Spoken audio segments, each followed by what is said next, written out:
The views and opinions expressed by tonight's guest and topic of discussion do not necessarily represent the official policy or position of Spaced Out Radio, Spaced Out Weekend, Spaced Out Radio Limited, its hosts, syndicated carriers, or anyone associated with this broadcast.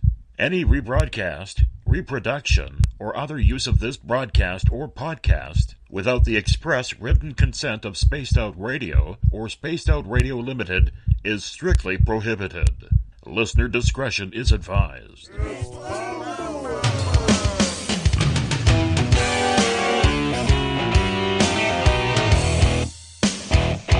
Bumblefoot.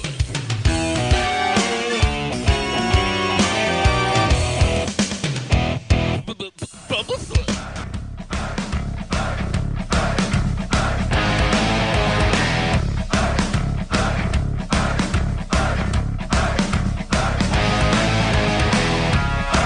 Are you experienced? Stop right there!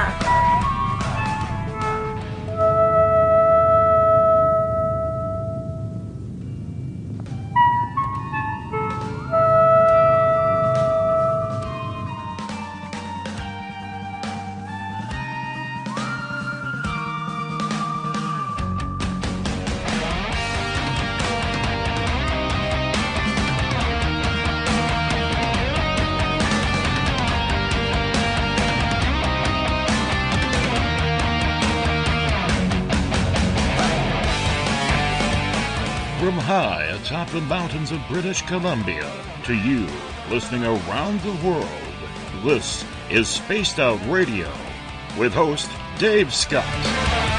They let us play with all our toys. They let us think that we're big boys. They let us make a lot of noise, but we ain't rule the world. They let us think we're Superman. You can follow us on our website, spacedoutradio.com, on iTunes and TuneIn. Follow Dave on Twitter at Spaced Out Radio, on Facebook at Spaced Out Radio Show, or on our YouTube channel, Spaced Out Radio Show. I try to act so cool, but you know I'm just a fool for you. For you. I will stop till I reach the top just to be there with you. Dave, oh Dave, are you playing with Bigfoot and aliens again? Dad, you gotta stop haunting the ghost. It's scaring them. All right, seriously, put down the pointy sticks. Oh, the deeper I fall. Okay! Game on! Game on! Game on!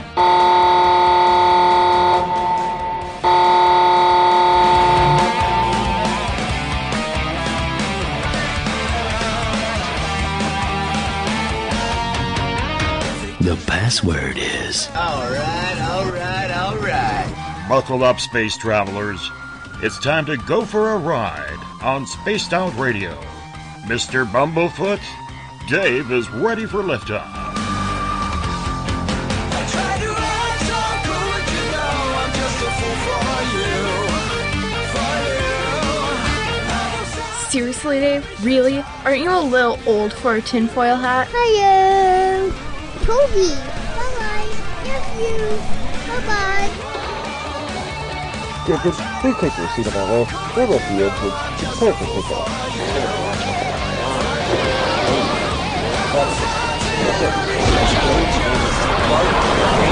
Start. 2, 1. Boost ignition and liftoff. I'm such a lucky guy, 'cause after all this time, it's like the deeper I go, the deeper I fall. The deeper I go, the deeper I fall. Good evening and welcome to Spaced Out Radio tonight. I am your host, Dave Scott. It's good to have you along for the ride on this Wednesday, May 17th, Thursday, May 18th. You know, in 1 week from tonight, it is my official anniversary of the 44th edition of my birthday. So next week's a big party on this show. But we got a show to do tonight.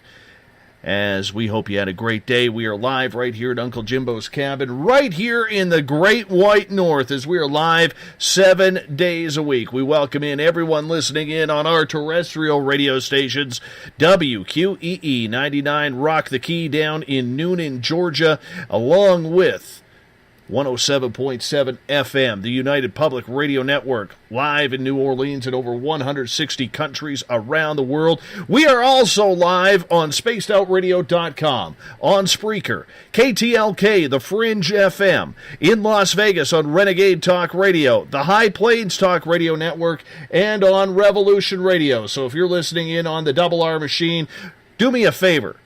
Remember that it's a donation station financed by you, the valued listener. Head on over to freedomslips.com and donate today.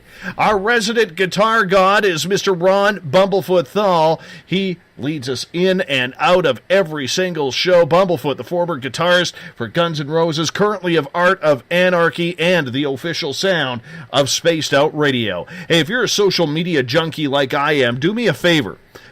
Follow me on Twitter at Spaced Out Radio. Give our Facebook page a like, Spaced Out Radio Show. On Instagram, you can follow me at Dave Scott SOR. Subscribe to our YouTube channel, Spaced Out Radio Show. Tune us in on TuneIn. Download our shows from iTunes. We're also on RadioGuide.fm, TalkStream Live, Player.fm, and Stitcher. Our website is spacedoutradio.com. And if you head over to patreon.com for as low as $1 a month, you can become a patron of SOR as well. Now, if you want to take part in this show, you got to do me a favor. I need you to go to our website, click on Listen Live, enter the chat room there, or if you're on Revolution Radio, you can join in there on Spreaker, on the UPRN chat room, or on Facebook if you're one of the valued members of the SOR Space Travelers Club. Or if you're on Twitter, what I want you to do is use the hashtag SpacedOutRadio. I will get to your questions and comments live in there as well, so please join away. Now, if you head to our website for just $5 a month, you can become an official member of the SOR Space Travelers Club. And as of tomorrow, I'm hoping by showtime, you can go to our website where we have a brand new Spaced Out Radio store, pick up a t-shirt, a poster, a sticker. We're even going to have Carl the Alien candles coming up. So make sure you pick up a Carl. You need a Carl, man. I'm telling you right now, you need a Carl. No gnomes. There are no gnomes there. There will never be any gnomes. Now, we have a brand new news section called The Encounter Online, dealing with everything paranormal, strange, and whatever else we can find, courtesy of our editors, Eric Markham and Everett Thiemer. Check out my latest blog there as well. And if you've had an experience you can't explain, fill out an SOR Sightlines report. We want to hear your stories.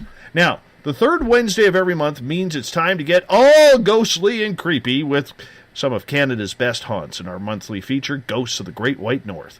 Each month, I'm joined by Mike Morin from the Canadian Paranormal Investigations out of Vancouver, British Columbia. Tonight, we head to the prairies, where there's only two seasons. There's winter and hockey season. That's combined into one. And then there's mosquito season in the capital of Manitoba, where the ghosts of days past continue to haunt hallowed grounds, with Ashley and Kelly from Winnipeg Paranormal.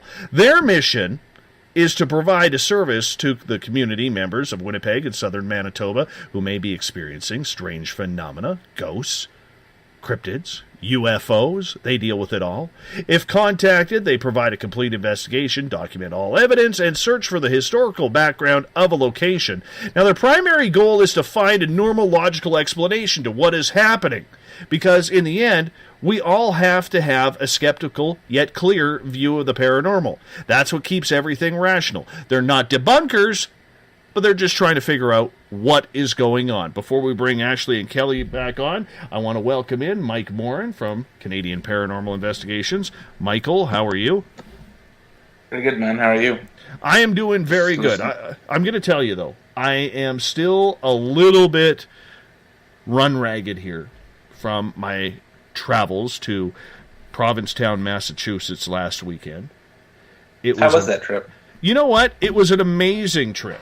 It was absolutely amazing. Provincetown, Mass., if you don't know where it is, it's like this hook on the state of Massachusetts. It's where the Pilgrims first landed. And you know, Mike, I'm a little sensitive to certain things.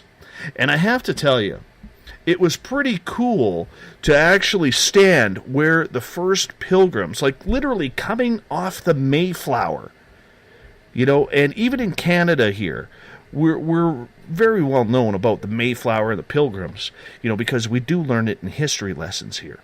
And to stand on those same ground, the energy, Mike, I was literally buzzing with energy. Like, you could feel it. It was just an amazing, amazing experience to have, to think, man, like 400 years ago, this is where it all began. It was incredible. It is awesome. Your photos were good, as were your Facebook Live videos. Yeah, thanks. Thanks. And we're going to be putting a bunch of photos up on our website from the Paracon, Provincetown Paracon, put on by Sam Beltrusis. It was a good time. Met some really good people. It was mainly paranormal, which, I kind of had to grind my teeth on a little bit, because you know how I feel about paranormal sometimes. But I liked some of your talk. It was good. Yeah. Well, my goal was to talk about paranormal media, and you know what? I got to thank the fans of this show, and the reason why is because I literally, have never done Facebook Live, and we've had almost 700 views on that already. It may have passed tonight, but it's kind of cool. It's kind of cool, and we'll get more into the Paracon as the week comes on. But Mike, it's good to have you back for another month. Hard to believe it's already been a month since you were last on. Time flies. Tell you. What? Wait, good show tonight. Hey, I'm talking. We're good. See? I'm just surprised. I'm very surprised that we got more than 6 words out of you there. That's kind of cool. That was a whopping 8. I know. Hey. I'm looking forward to it. Ashley and Kelly from Winnipeg Paranormal. How are you, ladies? I'm fantastic. Good. How are you?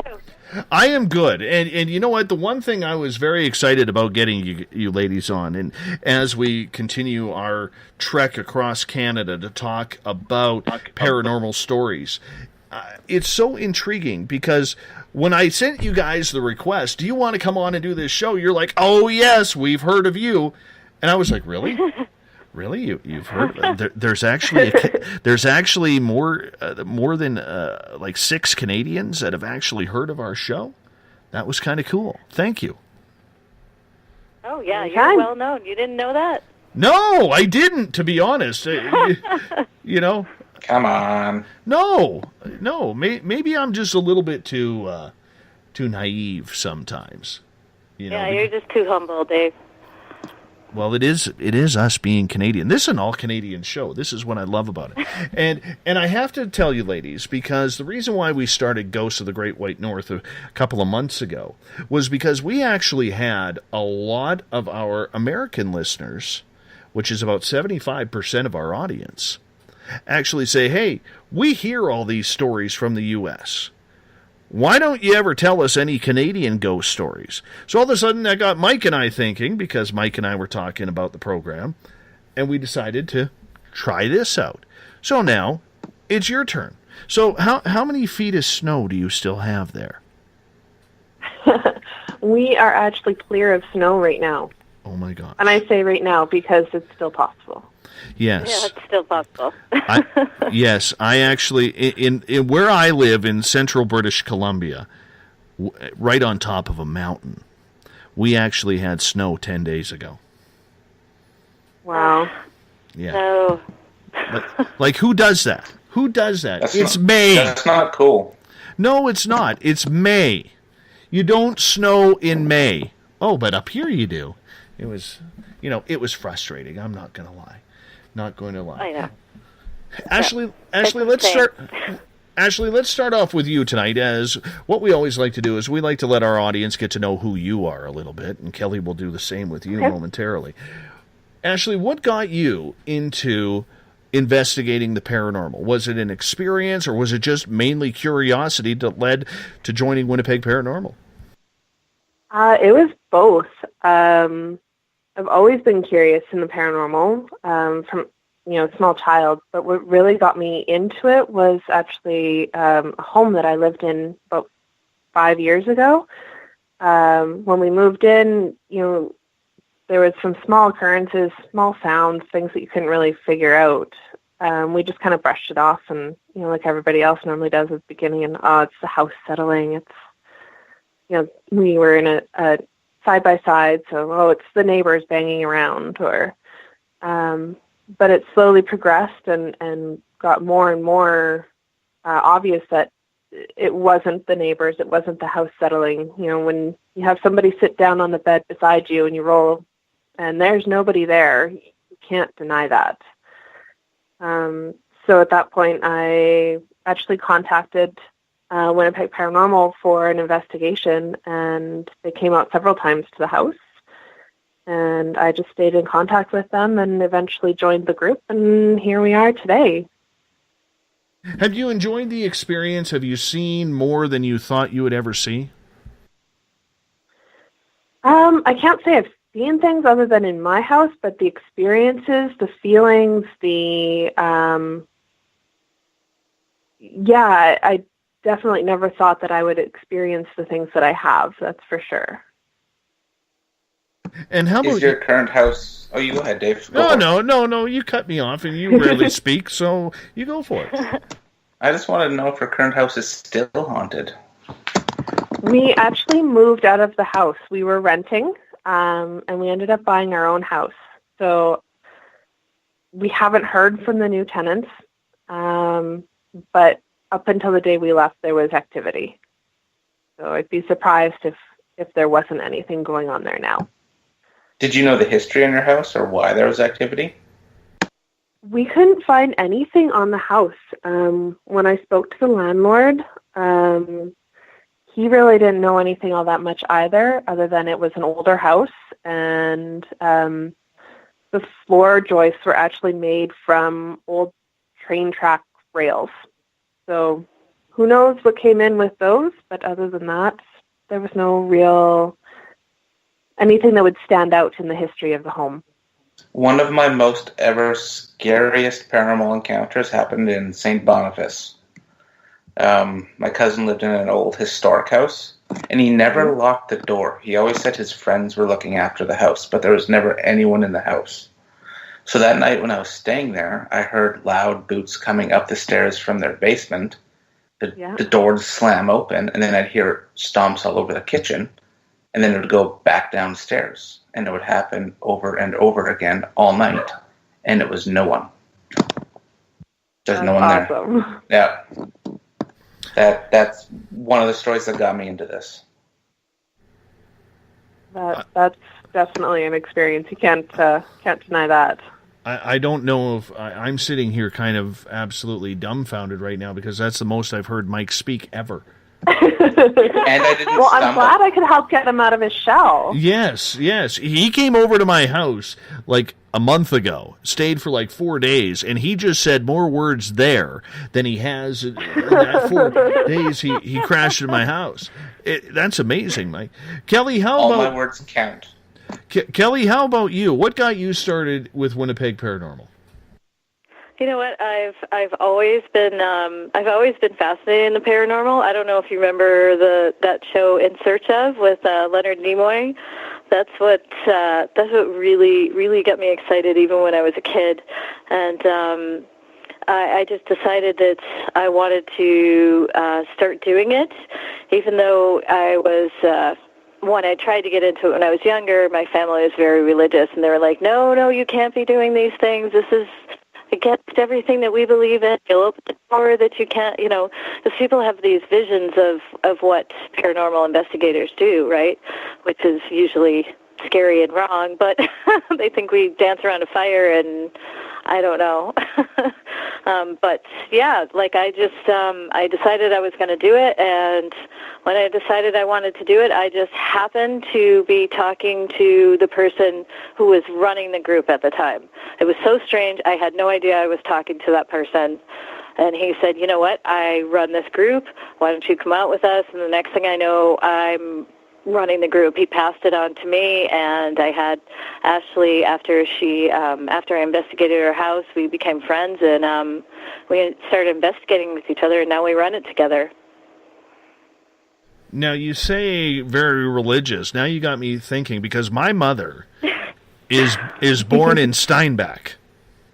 Mm-hmm. And that is a very deeply religious. So I'm wondering if you and I might be hidden relatives or something along those lines. Maybe. And you know what? It's interesting you say that, because I actually was one of the jobs that I work is in retail, and I was working with someone who is from Steinbach, and she said, you know, I have to ask you this question, like, what exactly do you do? Because it really frightens me. I come from a very religious background. You know, I have these you know, visions in my head of what you guys do, and it kind of scares me. And then when I talk to her about what we really do, and, you know, and we want to help people, sleep at night, and, you know, that's the main focus of our group, she was kind of blown away. She's like, you just gave me a whole different way of looking at it. Well, the Steinbach Mennonite Museum, as I was saying to Ashley earlier on when I was chatting with her before the show, that is built by my grandfather, my great-grandfather, my great-uncles, my great-great-uncles. My mom's schoolhouse is in that room. And I remember last time I was there, I was like 7, 8 years old, and I still remember Mom actually taking me through that schoolhouse and showing me her picture on the wall when she was like 5, 6 years old. So it's kind of cool to see. Now, I realize Steinbach has blown up in size since then, because it's become a major suburb of Winnipeg. But, you know, this is just a former farming community. Like, there's pictures of my grandfather on the wall. You know, now I'm getting sentimental, you know. I am. Wow. So that's very cool. I actually better go back there one day just to, you know, see all the relatives. And I don't know if you heard. Come visit us. I will. I don't know if you watch the news or not, but like a couple months ago, there was this pilot clearing out his hangar of all the antiques that he had. It was a big news story in the papers and everything. I don't know if you saw that or not, but that was actually my mom's brother. You're kidding? Yes. That's pretty interesting. Yes. So it's kind of cool. You definitely have to come out here. Yeah.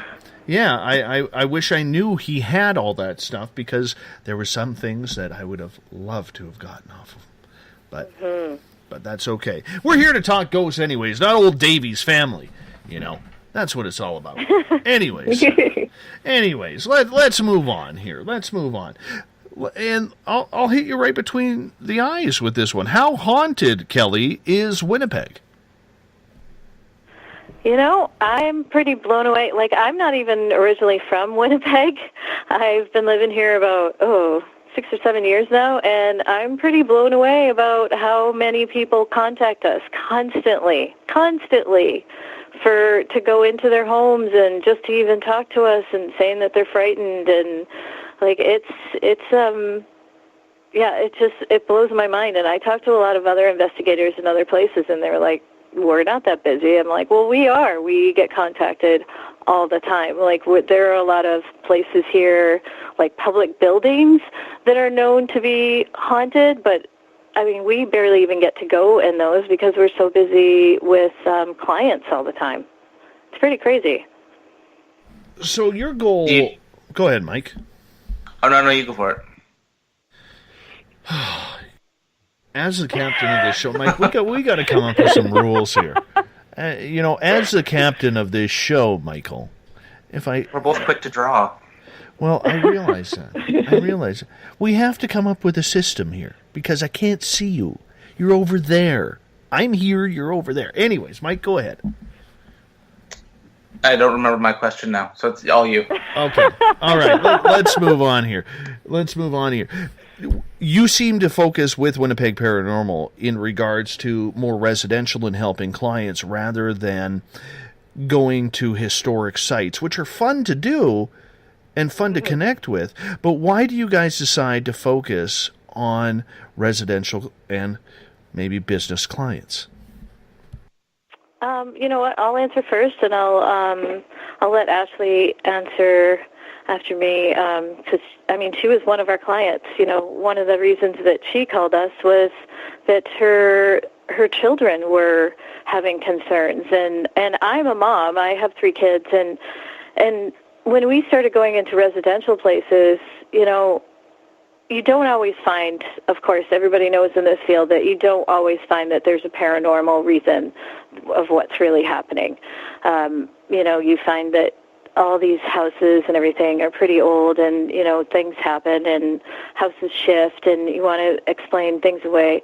But the feeling that you get that you're actually helping someone, and when they thank you, I mean, that makes it all, it's everything to me. When you're just like, I just made a difference. We're searching for answers, of course. I mean, I have a journalistic background, but when you're able to help someone and they thank you, it's pretty overwhelming feeling. Especially in this field where, there are so many people, unfortunately, in the paranormal, Kelly, that are so into what they are doing. They're so into, let's face it, and I'll be blunt, I make no bones about the way I feel about most paranormal people. They're selfish. They're there for themselves. They're there for their own thrill. Helping a client is secondary. And yet you seem to be doing the opposite of that. And that's why I'm excited to actually chat with you ladies about this, because in the end, that's what it's supposed to be about, isn't it? Helping people and solve those riddles. Yeah, absolutely. Definitely. So how do you... Go ahead. Sorry. As fun as the public locations, the businesses are, we're not really helping anybody in that place. It's just a curiosity for us then. And, like you said, like Kelly said, we want to be about helping people and helping these families and, help them be able to sleep in their own beds at night. That's important. Definitely. You have to be able to allow them to sleep. And a lot of people don't do that. So when you're going through your investigative techniques, Ashley, take me through an investigation from phone call to finish of what Winnipeg Paranormal does. Well, the first thing we do is we'll arrange just an initial meeting with them where we go and we sit and we talk. We'll take some initial readings in the house, kind of get a feel for what's going on there, what they're looking for. Kelly likes to say we play psychologist a lot. Yeah. And then after that, we make sure that they have a way to contact us, so whether it's our phone number or email address, so that we can be there to help them if there's something going on before we're able to get there for the investigation. We normally try and make the investigation within 2 weeks of actually meeting with them, just so that we can get them answers as fast as we can. It's not fun to be sitting there while stuff is going on that you don't understand. And then with the investigation, we normally get there around 8:30 at night, and it takes us a good hour to set things up, sometimes an hour and a half, depending on how big the house is. And then we go at it. We do lights out, and we sit and we talk to ourselves in the dark and, see what we can get and do EVPs just like everybody else and spirit box. And then comes the fun time of going through all the evidence and rehashing with the team members and seeing what everybody else was able to get and reviewing. And, is this really what we think it is? Is this something that, the client needs to see, or, and then we review it with the client after that. So it normally takes about a month from start to finish with everything. Just out of curiosity, from one group to another, how do you do your evidence review as a team? Do you do it as a team or individually? Do you review all of your guys' evidence? We do it individually. Okay. So we normally split up the evidence on site. So we have a DVR system, and we bring USBs, and we each take a camera. And then we try and load it onto our Google Drive so that it's accessible to everybody. And then we just make sure that we review that camera plus any audio that we took home as well. I think pretty much all of our team members have recorders of some sort. And then we email back and forth or Facebook message and, hey, check out this time. What do you see? What do you hear? Is there anything there? Am I just going crazy from staring at a screen? How many members do you usually take on a residential house, like just your standard sized house? We like to have a minimum of 5 people, so that we can have one person at the DVR system kind of reviewing and watching things happen. And then we like to be able to break into 2 groups so that we can split up and see if anything is responding in a different area of the house to the questions that we're asking. Do you guys ever bring in like a sensitive or medium or anything like that? We actually work remotely with a medium. So it's one of our friends that we met in Michigan at one of the conferences that we go to. And I'll message him and kind of see, if he's picking up on anything or, what's going on. And it's amazing how accurate he has been, even with, being miles and miles away. One of our last cases, actually, our client wrote down prior to us coming to the investigation things that were happening, what he was seeing. And, I contacted our friend, and, he was just saying, here, this is what's going on. This is what's happening. This is the spirit I'm seeing. And then our client turned the page to us, and it was pretty much word for word. That's cool. So he does like remote viewing? Yeah. That would it be? Yeah. Okay. Does he ever resolve issues? Like if people want entities cleared or anything like that? He's worked with us to help on that, but not so much yet. But we really only just started working with him in the last couple months remotely, so who knows where that's going to take us. One of the things that I am very noticeable about a lot of paranormal teams is they don't like to share evidence. They hoard their evidence. They're not willing to search and work with other teams to try and build some sort of continuity as to what is going on. We all seem to want to have answers, but we refuse due to ego, due to maybe whatever the answer may be to that. We seem to bite the hand that feeds us with that information. Do you guys share information with other groups as well, or do you kind of keep it to yourself but have a multitude of people looking at it to try and figure out what is going on? We're open to sharing, but we always talk to our client first to make sure that they're okay with it. I mean, it is their life, their house, we're showing everything that's going on for them. So, and a lot of times they're still at the location when we're doing the investigation. So as long as they're okay with it and we're not breaking any confidentiality for them, then yeah, we're absolutely open to sharing with other groups. Do you think there needs to be more focus on trying to resolve what is actually going on? Because there's a lot of people out there, and I know I can tell you right now, and I'm going to laugh when I say this, but there's a guy on Twitter at #SpaceOutRadio, John Porter. He's going to fire the shot here very quickly after I mention this. But, we've had groups on this show who, lack of a better term, I highly disagreed with their investigative techniques, and I called them out on it. A lot of paranormal teams like to hide behind the word science, and that is a thorn in my side, a pet peeve, red flag, whatever adjective you want to use with it, because, in my opinion, there is no science in the paranormal. There's only theory and research.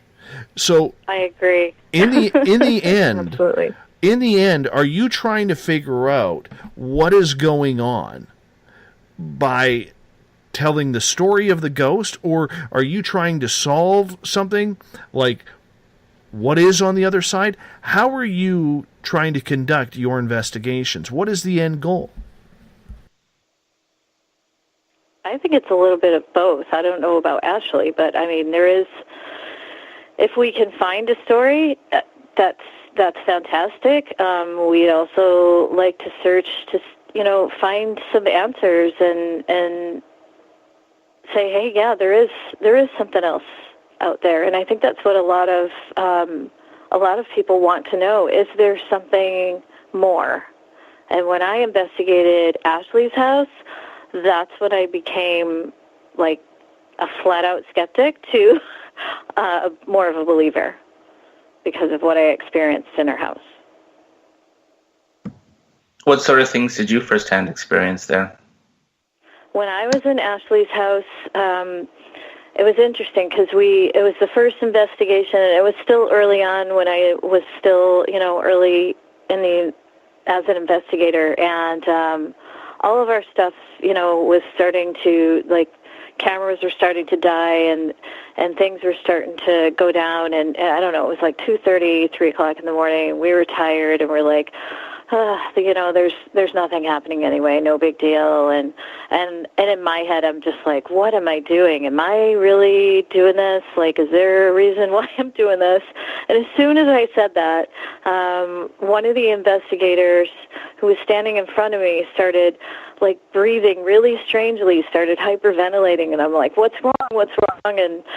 And all of a sudden I looked up and I saw, I couldn't even explain it. Like, there were no windows open, no vents going, and there was like this white smoke, like something you'd see in a movie, moving towards the ceiling. And I'm just like, is everyone seeing what I'm seeing? And then somebody else across the room was like freaked out because he said something touched him. He was as white as a ghost, so to speak. And it just blew us away, and I ran, and I got my phone, and I started taking pictures, and later on, when we started looking through the pictures, I'm like, whoa, what am I seeing here? And it looked like an outline of what was like a little girl standing on her bed. Like, it just blew me away, totally blew me away. And I, like you said, I agree with you on the whole science thing. Like, one of my mentors is Chris Rutkowski, and he is all about, like, scientific background, and he's the one who taught me, this isn't science, this is theory. It's all theory. I would agree. Theory with trying to get evidence. I met Chris. I met him. There's a Paracon in Surrey, BC, a couple of years ago. He's a very nice guy. Mm-hmm. Yeah, he's fantastic. He totally, took me on when I met him, because he's been doing this for like 40 years.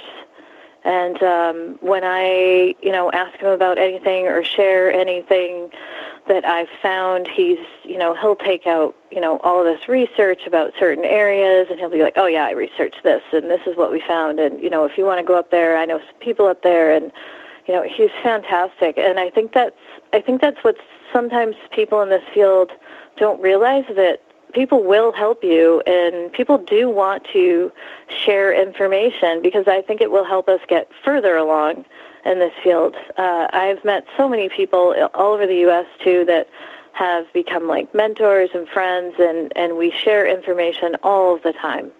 And I think it helps. I don't think it's a hindrance at all. I agree. That's the way to be. Sharing is caring. That's right. Exactly. Really, you went there? I've been waiting. I've been wanting to use something cheesy. Let me go with it, Dave. That was like Swiss cheese, my friend. Holes all through it. Fantastic. I want to ask, because I know Chris Rutkowski as well. He has been a guest on this show, and he mainly deals with ufology. He's one of Canada's top UFO researchers. How insanely cool is it to have a university professor on your team with Winnipeg Paranormal?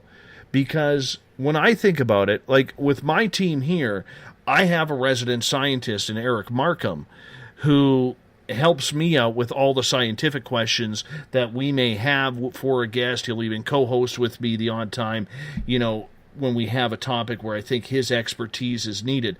But having someone like Chris, who is part of the university scene there, is part of the constabulary, pardon me, how important is that for your team's credibility?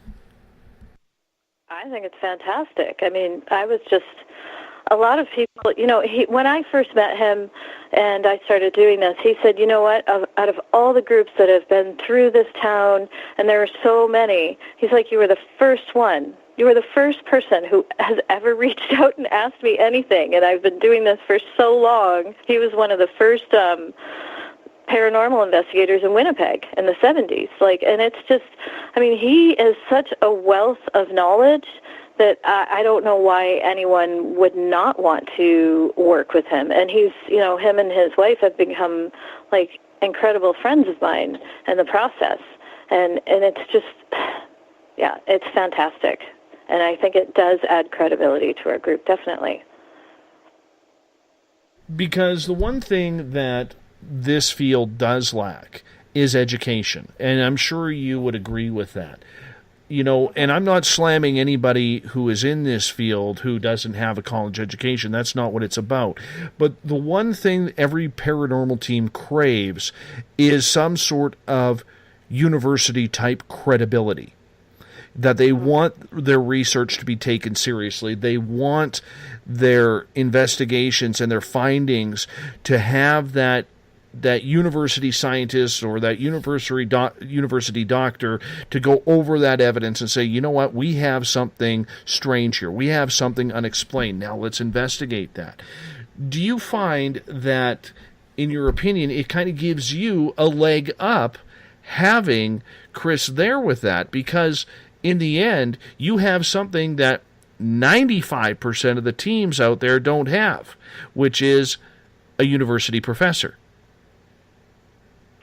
I think for me, it helps me keep grounded, because you can get really excited about things that you see, and he'll, if I bring it to him, he'll be like, no, that's not what you're seeing.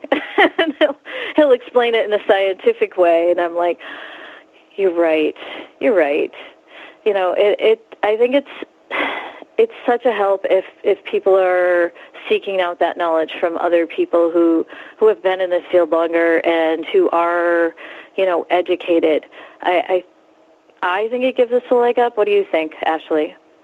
Absolutely. I think, especially nowadays, people are looking for that in everything. No matter where you go, people want to know what you've done, and the fact that we can provide somebody who has the credibility of being a professor, and they have the education, not even just the education, but the experience, the fact that he's been doing this since the 70s. Mm-hmm. It's a huge help for us. It's a huge leg up in our credibility and everything that he helps us with. Does he take you guys on UFO hunts? Does he what? Do you guys go do UFO stuff? He's offered. He's told us, he's sent us one or two cases, and I've actually helped him go over all the UFO stuff that comes throughout Canada. That he goes through all the data of all the reportings every year, and so I've helped him out on that. And he's taught me a lot about those sightings and things like that as well. And that's pretty fascinating in itself. So I feel fortunate that I get to, delve into that background too, even though I'm definitely not an expert. I don't think anybody's an expert, but he's definitely up there. He's just, because he's been doing it so long, he's actually launching a book right now on UFO crash here in Manitoba. It's the 50th anniversary, so this weekend. So it's pretty exciting. Do you find, though, that with other teams in your area, because let's face it, every major metropolis has about 3 to 10 teams going at the same locations, and it does become a little bit incredulous with, the what's the word I'm looking for here? With the competition that goes on with paranormal teams. Do you find that you get a lot more locations that maybe you wouldn't have because of who Chris is in the town and with the university and his status there?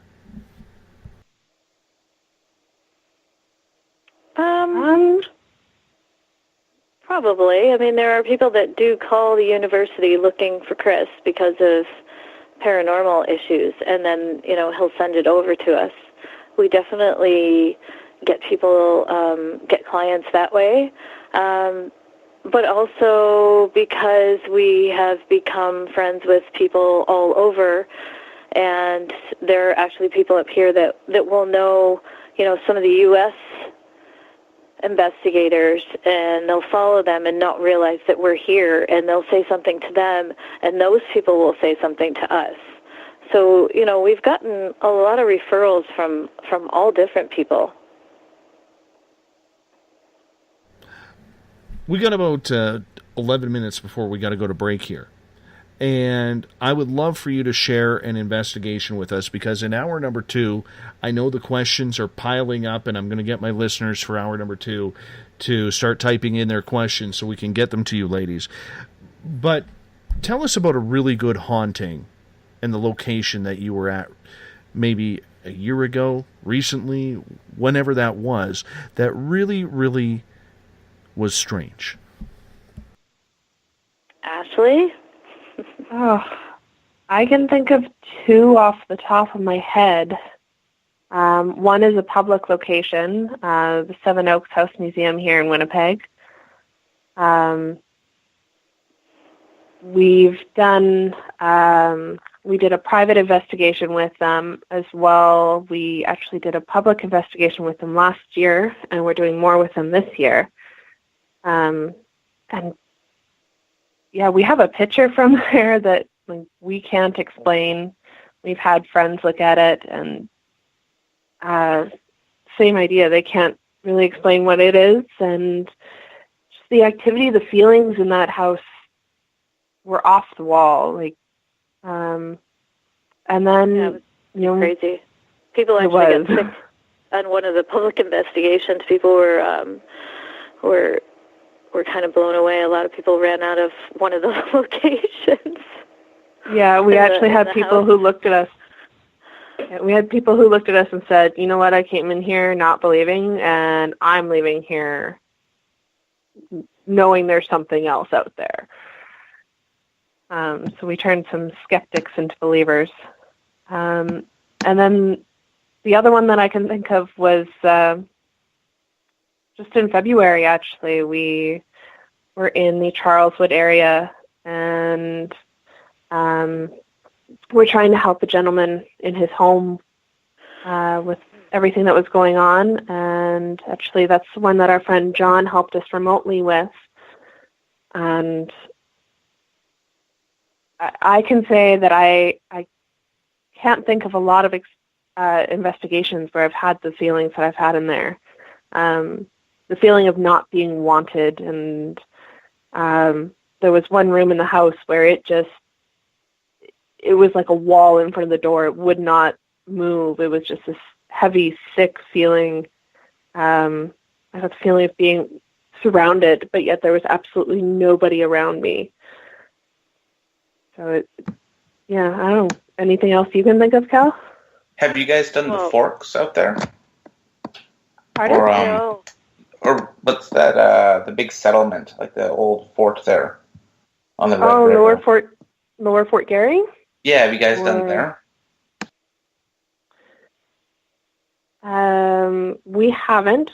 Kelly has helped one of the tour groups at that location, but we haven't actually done an investigation there ourselves. It looks like a really cool location to do. Yeah. Like we said, it's hard to get to the public ones because our priority is always the residential ones if people are asking for help. So we focus mainly on our clients, and that one that Ashley was talking about, I think that was the only place that I've ever felt, that one area that I genuinely felt kind of, frightened in a way. And that one area, it was so heavy and strange, and it was only the females that were getting those feelings. And we also, had one of our members who was there with us at the time who is also a sensitive, and we, talked through it, and yeah, it was pretty crazy in there, definitely. Have either of you ever been scared to the point where you're like, I'm not going back in that house or that building? No. No. It's like, no, become, you know what? If it scared us, we want to beat it.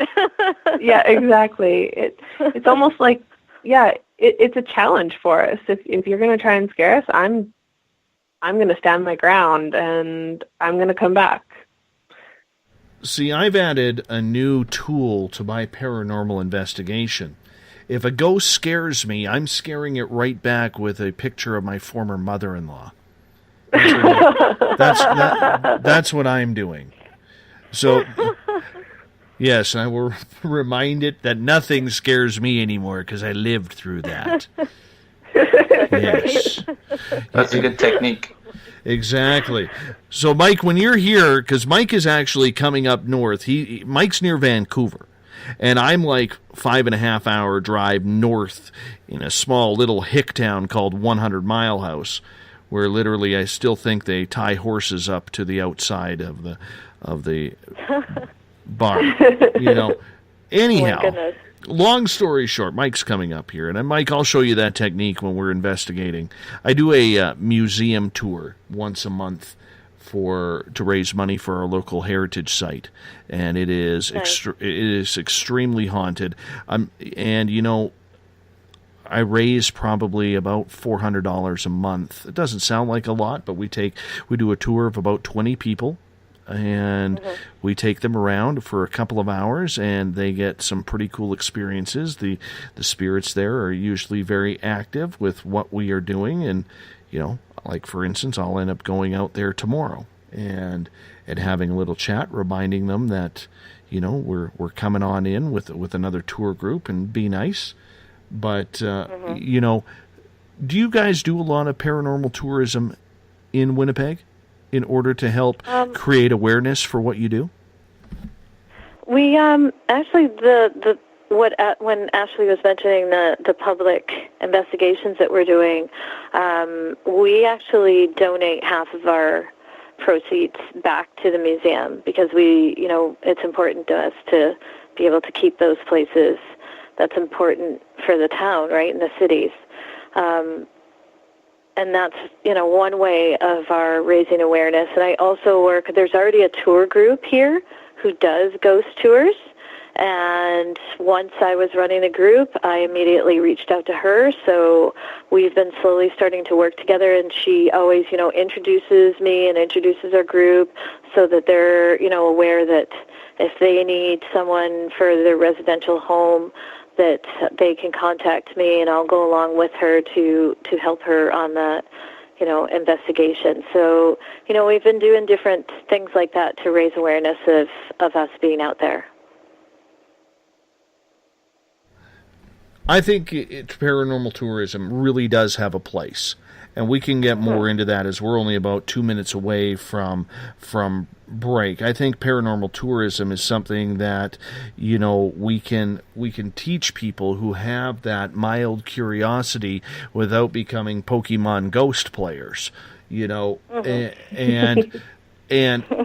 I think it's good to get the public understanding that there is something out there, because it doesn't matter if you're young or old. A lot of people have a curiosity of what is going on the other side. Do you find that as well when you're talking to people? Absolutely. I think mainstream now is ghost tours and the ghost shows and everything like that. And because there's so many shows out there, it's created a curiosity, and people want to know what's going on in their city, and possibly have some of those experiences and see how they react themselves. Definitely. Like I was, when I first started in this field, I was still afraid of the stigma about it. And so I was slowly telling people, but I found that every time I told people what I did, they were like, really? I have a story. Mm-hmm. Everyone has a story, and once they know that you are okay with it, they cannot wait to tell you their story.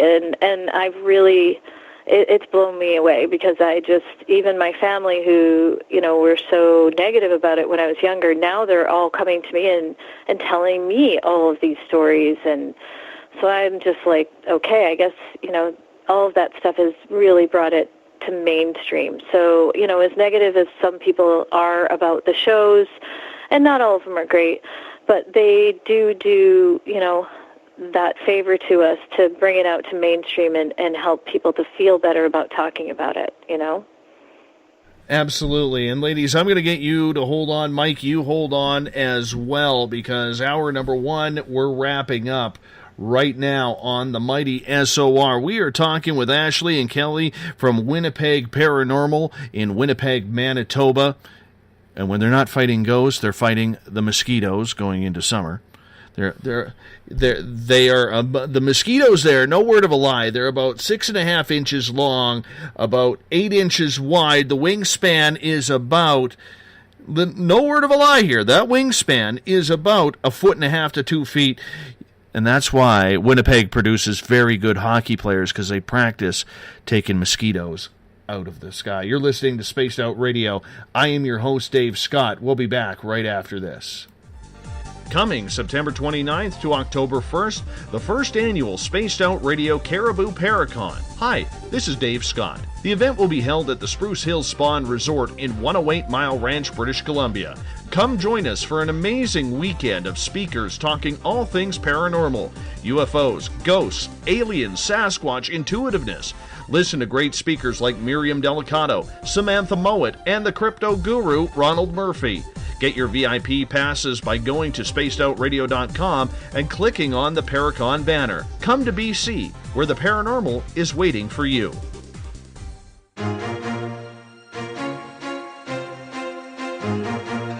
From coast to coast to coast, Blacklight Uncharted is taking on the paranormal across Canada. From ghostly hauntings to the UFOs flying above in conjunction with MUFON Canada, we're closely investigating what's going on in the northern skies and checking out the apparitions that walk among us. Check out our videos right here at spacedoutradio.com. We want to know your thoughts, we want to hear your experiences, and we want you to share your stories. The answers are out there, and we intend to find them. Would you like to become one of our space travelers? All you have to do is click on the Space Travelers icon at spacedoutradio.com. For only $5 a month, you can get access to some great prizes, as well as private monthly shows, newsletters, and a members-only section on our website. Become a space traveler today. It's paranormal news at its finest. Welcome to The Encounter.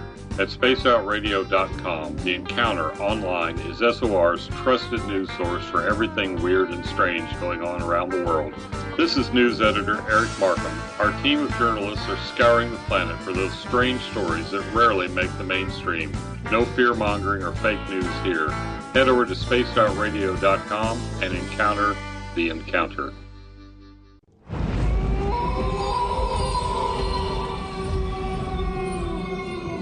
Hey, this is Canadian Paranormal Investigator Mike Morin. The third Wednesday of every month, I'll be teaming up with Dave Scott to bring you Ghosts of the Great White North. Each month, we will bring on guests from across Canada to discuss their ghostly encounters. Canada is a paranormal hotbed with stories you've never heard, so we're going to bring them to you. So get comfy on your Chesterfield, grab a donut, and join us, eh?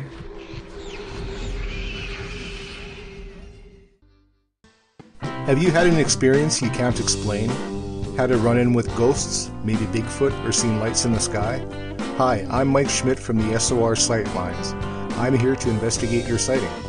Head to spacedoutradio.com and fill out a report on the Sightlines. All your information is 100% confidential, and I will help you figure out what you've been seeing. File your report, and let's find out the answers together. Visit purpleplates.com today. For over 40 years, the Purple Energy Plates have been delivering amazing results for their many customers. Inspired by the great genius Nikola Tesla, the harmony, healing, and energetic effects of the plates have proven over and over to be beneficial and often miraculous to thousands of customers. With their money-back guarantee and the many benefits, How can you afford not to get one? Check their site for daily specials and choose from their many energy products. You won't be sorry. Visit them today at purpleplates.com for mind, body, and spirit, and expect a miracle.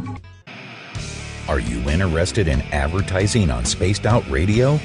Head to our website at spacedoutradio.com and click on our advertising tab. There, you will find an assortment of ways you can get your product out there with us, from radio commercials to banners and social media. Have a product you like our hosts to endorse? We can do that too.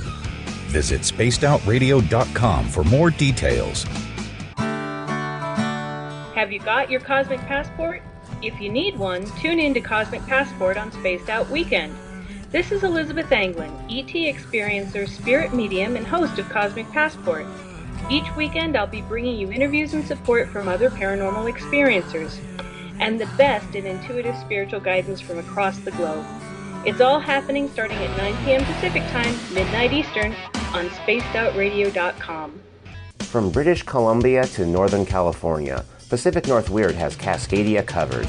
Check out our feature videos at spacedoutradio.com, where I, Vincent Zunza, and my super sleuth partner Alexandra Sullivan track down the weird and strange stories from around the Pacific Northwest, from Bigfoot to Mel's Hole and everything in between. This is what makes life exciting. So why report the normal when we can report the Pacific North Weird right here at spacedoutradio.com. Oh, there's only one way to rock. Loud and proud. In high definition. Radio 702 rocks. Las Vegas. Every Saturday and Sunday night, as Dave Scott wanders aimlessly in the wilderness, you can come hang out with me, James Tyson, in Spaced Out Weekend. Starting at 9 p.m. Pacific, midnight Eastern, I'll take you along as we talk with some of the best experts in their fields. SpacedOutRadio.com is the place to find us. So sit down, relax, put your feet up. Enjoy the topics like the paranormal, supernatural, intuitiveness, and so much more. Hope to see you there. Don't have time to listen to Spaced Out Radio Live? Wherever you are, the car, the office, the shower, or even if you're traveling, we're right here for you. Each Spaced Out Radio show can be found on iTunes, TuneIn, and on our YouTube channel, Spaced Out Radio Show. It's the perfect way for you to catch up on our shows. For more information, just head over to our website, spacedoutradio.com, and tune in to us today. The views and opinions expressed by tonight's guest and topic of discussion do not necessarily represent the official policy or position of Spaced Out Radio, Spaced Out Weekend, Spaced Out Radio Limited, its hosts, syndicated carriers, or anyone associated with this broadcast. Would you like to connect with us? Head to spacedoutradio.com for all your latest show info. And hit us up on Twitter using the hashtag Spaced Out Radio. Now, back to Dave Scott and SOR. Welcome back to the second hour of Spaced Out Radio. Tonight, I am your host, Dave Scott. Good to have you with us. Tomorrow night on the program, we're talking conspiracies, chemtrails, and more. Jamie Sexton from Rebel Planet News will be back for his monthly feature. I am looking forward to it. I hope you are too. 9 p.m. Pacific, midnight Eastern time is when we get going at spacedoutradio.com. We want to welcome in everyone listening in on WQEE 99 Rock the Key down in Noonan, Georgia, home of The Walking Dead. We're also live in New Orleans on 107.7 FM.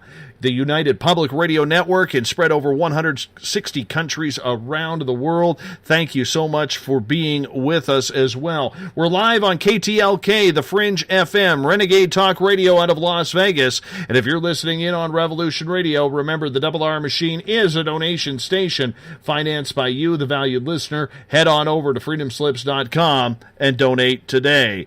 Off the injured reserve, Bill Cardwell has set the password for tonight in the SOR Space Travelers Club. Yeah, Bill, you got me. Stigmatopy. Stigmatopy is your password for tonight. Bill sets a password each and every night right here on the mighty SOR. Hey, if you want to follow us on social media, you can do so on Twitter at Spaced Out Radio. Use the hashtag Spaced Out Radio if you want to join me on Twitter during the live chat as well. I'd love for you to do that. Give our Facebook page a like, Spaced Out Radio Show. Tune us in on TuneIn. Download this show and others on iTunes. We're also on RadioGuide.fm, TalkStream Live, Player.fm, and Stitcher. Our website is SpacedOutRadio.com, where we have a plethora of features for you. Yes, a plethora of features, including, as of tomorrow, you can pick up Spaced Out Radio t-shirts, stickers, autographed posters, and even Carl the Alien candles. We're going to get it all for you. You can pick that up as of tomorrow on the website. I don't have a time for that yet. As soon as Mrs. SOR gets it on the website, we will be up and running. I know she's working on that. It'll be in time for showtime tomorrow.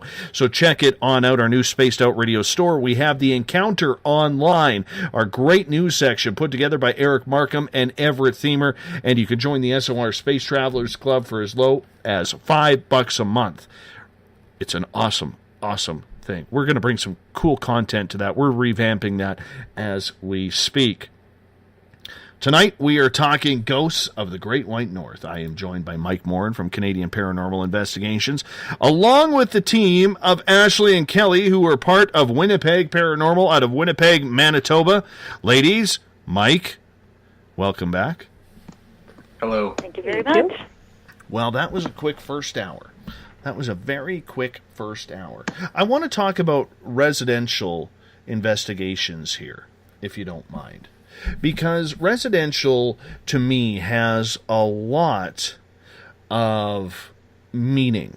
I have lived in a haunted house. I've worked in a haunted building. My current house is haunted. My yard is haunted. And there's a lot of people, especially in older areas, who have some sort of weird occurrences happening in their homes. Most people do not know how to deal with this. So, Kelly, I want to start with you on this one, if you don't mind, in regards to residential. How does Winnipeg Paranormal handle dealing with residential hauntings? Well, we people reach out to us mostly through email or Facebook or those kinds of venues, and then we have a talk with them, and if they want to continue further, then we meet with them, and then we decide if it's worth an investigation. We ask a lot of questions. I really ask a lot of questions, maybe because I'm from a journalistic background. I used to be a newspaper reporter, and you can never know until you're really talking to the person one-on-one what's really happening. And sometimes some of these people, all they want to do is just talk to someone, and they don't even want an investigation. They just want to feel like, okay, I'm not crazy that I'm experiencing these things. I don't. They just want to feel better. And I think Ashley had said in the first hour that I sometimes say I feel like we're more of counselors more than anything else at different times, because people just they just want someone to reach out to them because they feel like they've talked to other people about I think my house is haunted, and people are like, you're just crazy, what's wrong with you? And then they feel alone, and that's how we really handle it.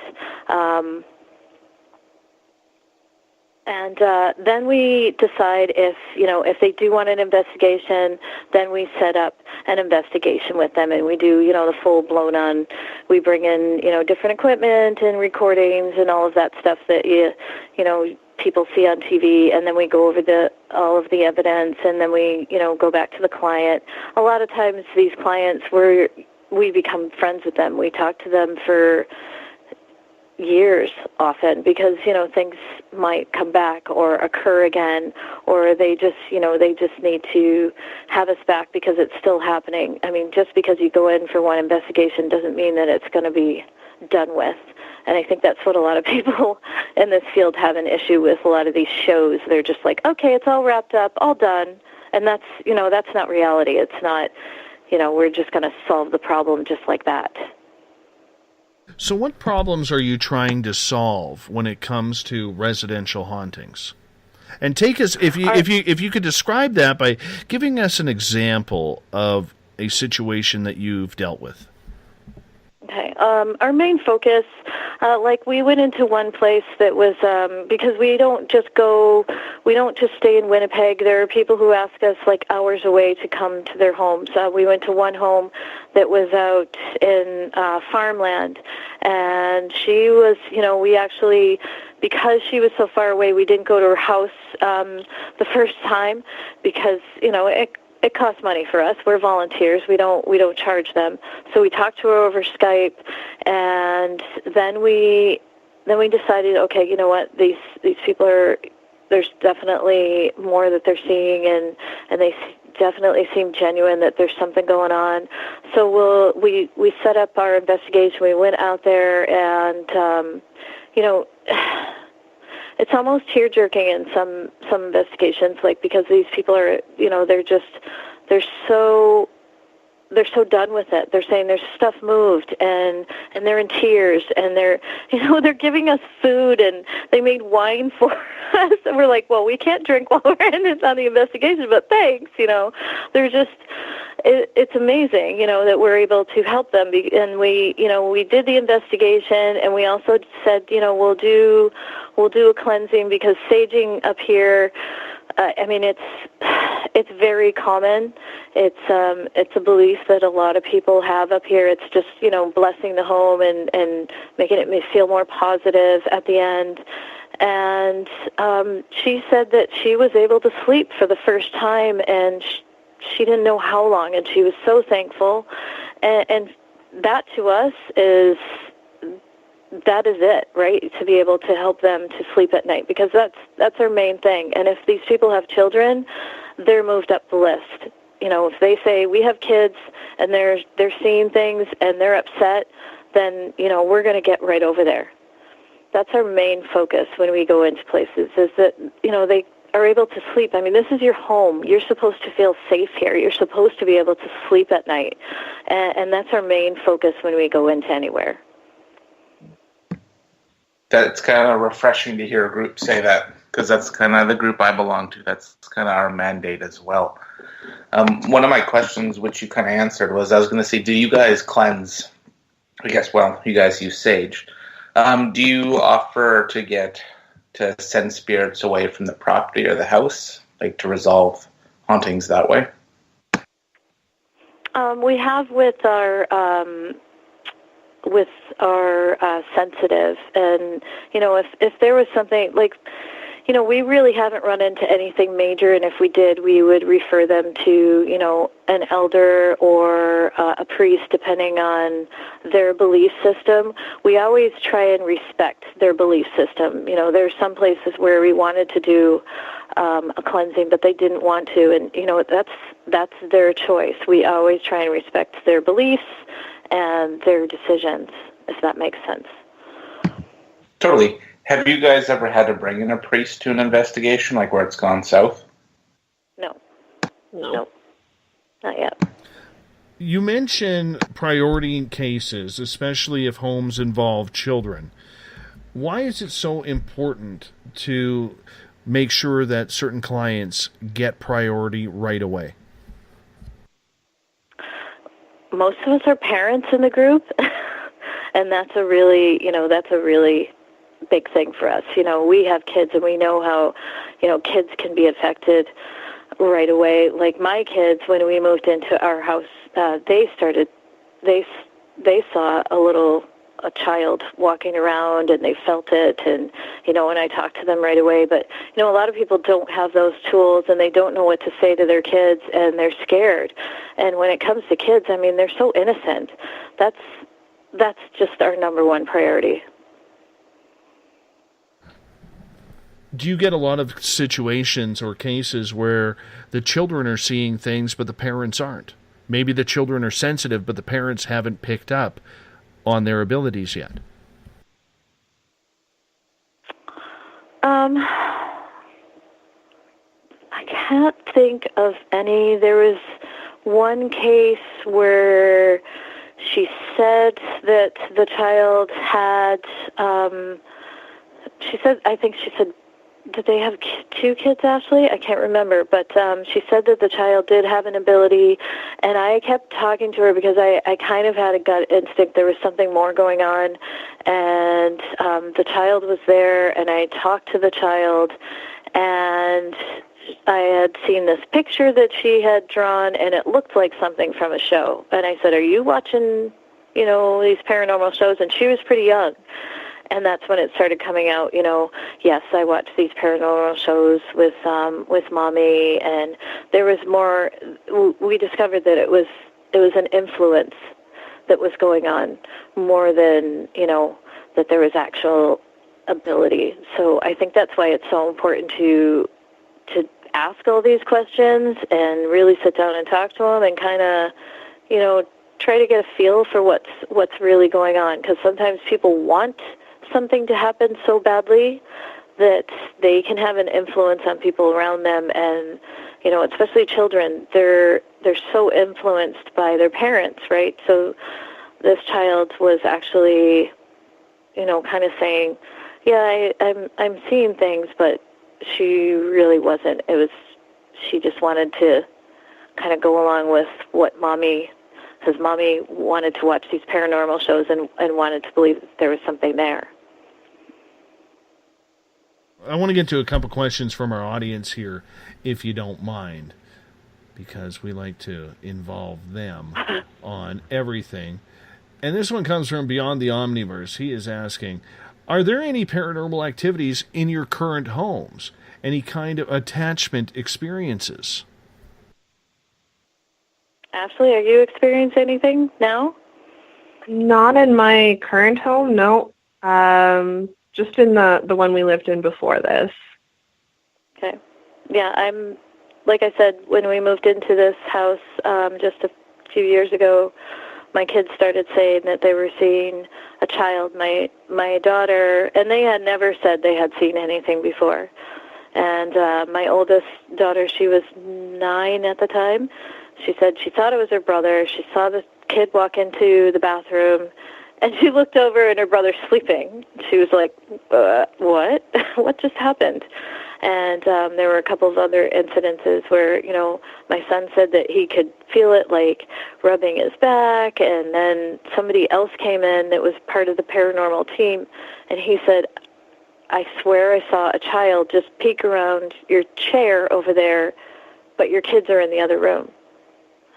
So I was like, whoa, okay. And, you know, I talk to my kids about it because I'm pretty open about what I do, and you know, I hang, like, dream catchers and things like that, and they're actually okay with it. They're just like, okay, you know, they just, it's nothing harmful. They don't see it often. Like, sometimes we hear, like, footsteps coming up and down the stairs, but it doesn't feel like anything harmful or, you know, anything we need to be concerned about. Do you deal with child spirits or ghosts differently than you would an adult ghost?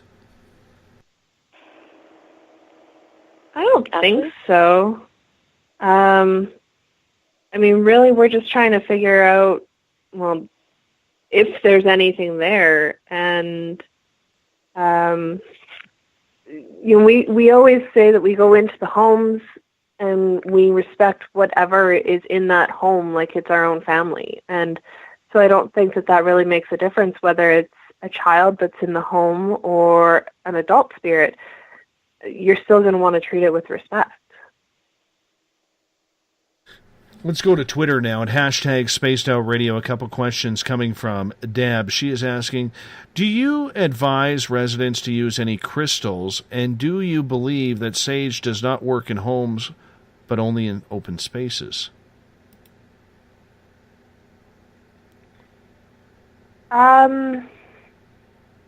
We definitely use sage in homes. So, again, we've had experiences where the sage itself, after we've used it in the home just feels different. It feels lighter and more open, I guess. So I would definitely say that sage works both in open spaces and in homes. It's we use it more to bless the area or cleanse it. Sorry, I'm kind of stumbling over my words here. It's more of like a positive. Yeah. It's not anything that we wouldn't use sage if there is, say, like a demonic case or anything like that. But it's more of just a cleansing of any negative kind of feelings in the air. And there's also the belief of, using sage for yourself as well, sage and sweetgrass. Mm-hmm. Let's get to another question here from Deb. Crystals can break any EMF, and do they check signs of fatigue, memory loss? It's difficult to focus on a children's headache. What do you use in order to diagnose what is going on? I don't really understand that question. Well, when you are in a haunted situation, obviously you're going to take a tour. You have your gear out, and you're going to try and diagnose what is affecting the client, where it's coming from. What do you use to help understand the situation before you start the investigation?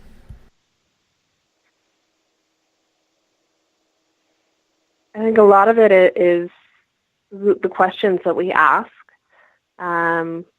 We try and sit down and we try and get personal with them. We also do tests to see if it's the house itself, if it's just an old house. To see if it's just settling and things like that. We also, we take our EMF detectors to see if there's just high EMFs, if it's just like, the electrical or anything. I mean, we've been in places where we're like, it's not paranormal. This is, you need to talk to somebody about your house. Like, this could be dangerous. It's not healthy. What kind of gear do you use in your preliminary investigation when you're just going through the house? Just an EMF detector?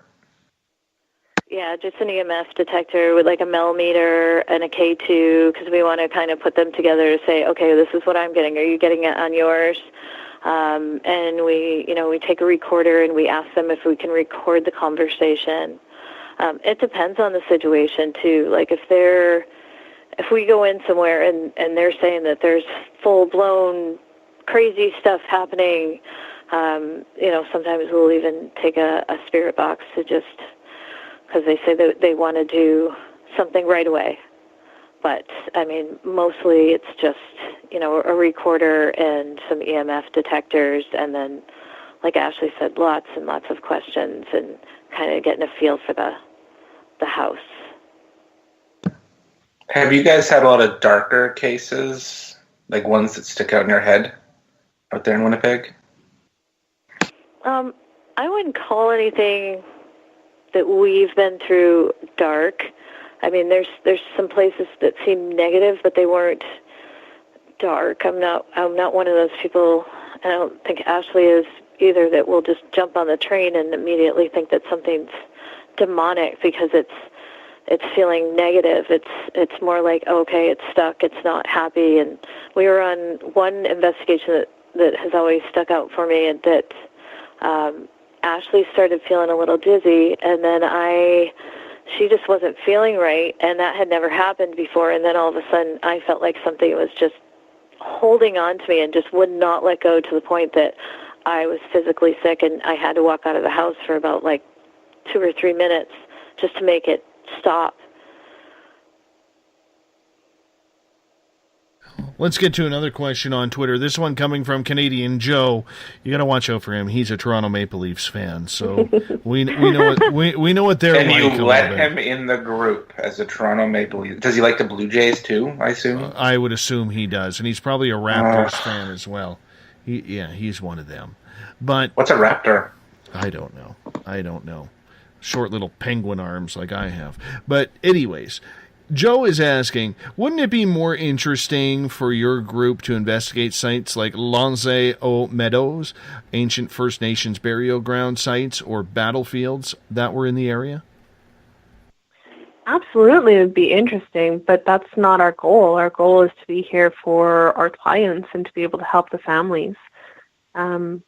yes, it's fun, and we do get to do the occasional public location, whether it be a museum or an open area like that. But our primary goal is to make sure that we're helping the people of Winnipeg.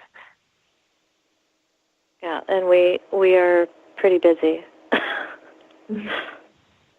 Let's get to another question. This one comes from Trip. He is asking, why investigate in the dark? Have the clients narrowed down times, dates of activities, and do you investigate and have a chance of finding evidence at those times? You know what, I think, and a lot of people ask that question, why investigate in the dark? Because, you know what, things can happen at any time of day. Of course they can. And we tell the clients that. I think it's just that it helps your senses to be heightened at night. Because when you think about it, you know, it's a lot quieter, and you're paying more attention.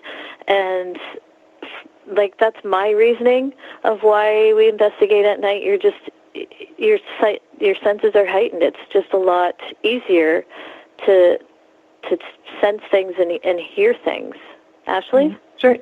During the day, the world is going on around you, so you've got so much noise in the background and outside and, you know, next door to you, and it makes it very hard to distinguish evidence from just background noise. Mm-hmm. Do you think the whole investigating at night is just a misnomer? That, I mean, I'm a firm believer that spirit activity can happen at anywhere at any time. The only reason why I like to do it at night is I like the feeling of being spooked, number one. But number two, I find for myself, my eyes work better. In fact, they work better when I'm in the dark than during the day. Do you find that as well? Yes, I know. Absolutely. I do. I think, too, in the day, it's easier to brush off what you're seeing as, you know, a reflection or things like that, where in the dark, you're not going to get that. So, again, like Kelly said, you're able to more focus on what's going on around you and realize that, okay, I just saw something out of the corner of my eye, and that was not just a car driving by on the road. You know, the dark helps. I agree. I think the IR and the full spectrum lights pick up a lot more in the pitch black, kind of what they're meant for. Yeah. Yep. And I find the silence, so you get flawless EVP sessions in the dark at night. No traffic, no babies crying, unless it's a ghost. But James Vincent has a question for you. What area of Winnipeg is the most active? Everybody asks us that. I don't think there's any particular area. Like we've been all over. All over, even outside of Winnipeg. Have you been to Anola? No, but we've been to Steinbach, which isn't too far. We've been to Portage La Prairie. We've been to Winnipeg Beach. We've been to Morris. McCreary. So I mean, it's really difficult to pinpoint one area that's more haunted than the other because, you know, like we said, we're all over the city. I only said Enola because I have family there, and it's one of the smaller towns I just know the names of. Another question from Ron is, do you dabble in Ouija boards or seances? No. Have you ever? And if you have, what are your experiences? I played with one as a kid. You know, me and a girlfriend she had one as, you know, a toy, and, you know, we joked around with it. But other than that, that's the extent of my experience with a Ouija board, and nothing ever happened other than us moving the thing that I can't think of the name of right now. Yeah. Planchette. Thank you. That shows how much you use a Ouija board. I use them as my coasters at home for my cups. I swear that I am the only one who doesn't think a Ouija board is as bad as what the reputation has. I've had a lot of Ouija board people on this show, and they are very much fans of it. Now, I think, like anything, it can be used for negativity, because, and let's face it, as a kid, let's conjure up the devil. Won't that be fun? Or something along those lines. So I think it could be a dangerous tool. But on the flip side, I don't think it's as bad as what everybody makes it out to be. I don't think it's as bad as everybody makes it out to be either. I mean, it's definitely a divination tool. It's the person who uses it, right? I mean, one of my friends collects them and uses them as on her table too, just to decorate her table. Like, she just doesn't, she's like, oh, those are really cool, and I think they're fascinating. The whole thing about Ouija boards, it fascinates me that people are so fascinated by it, and that this whole, story has, the Zozo story and all of these things have come up around it.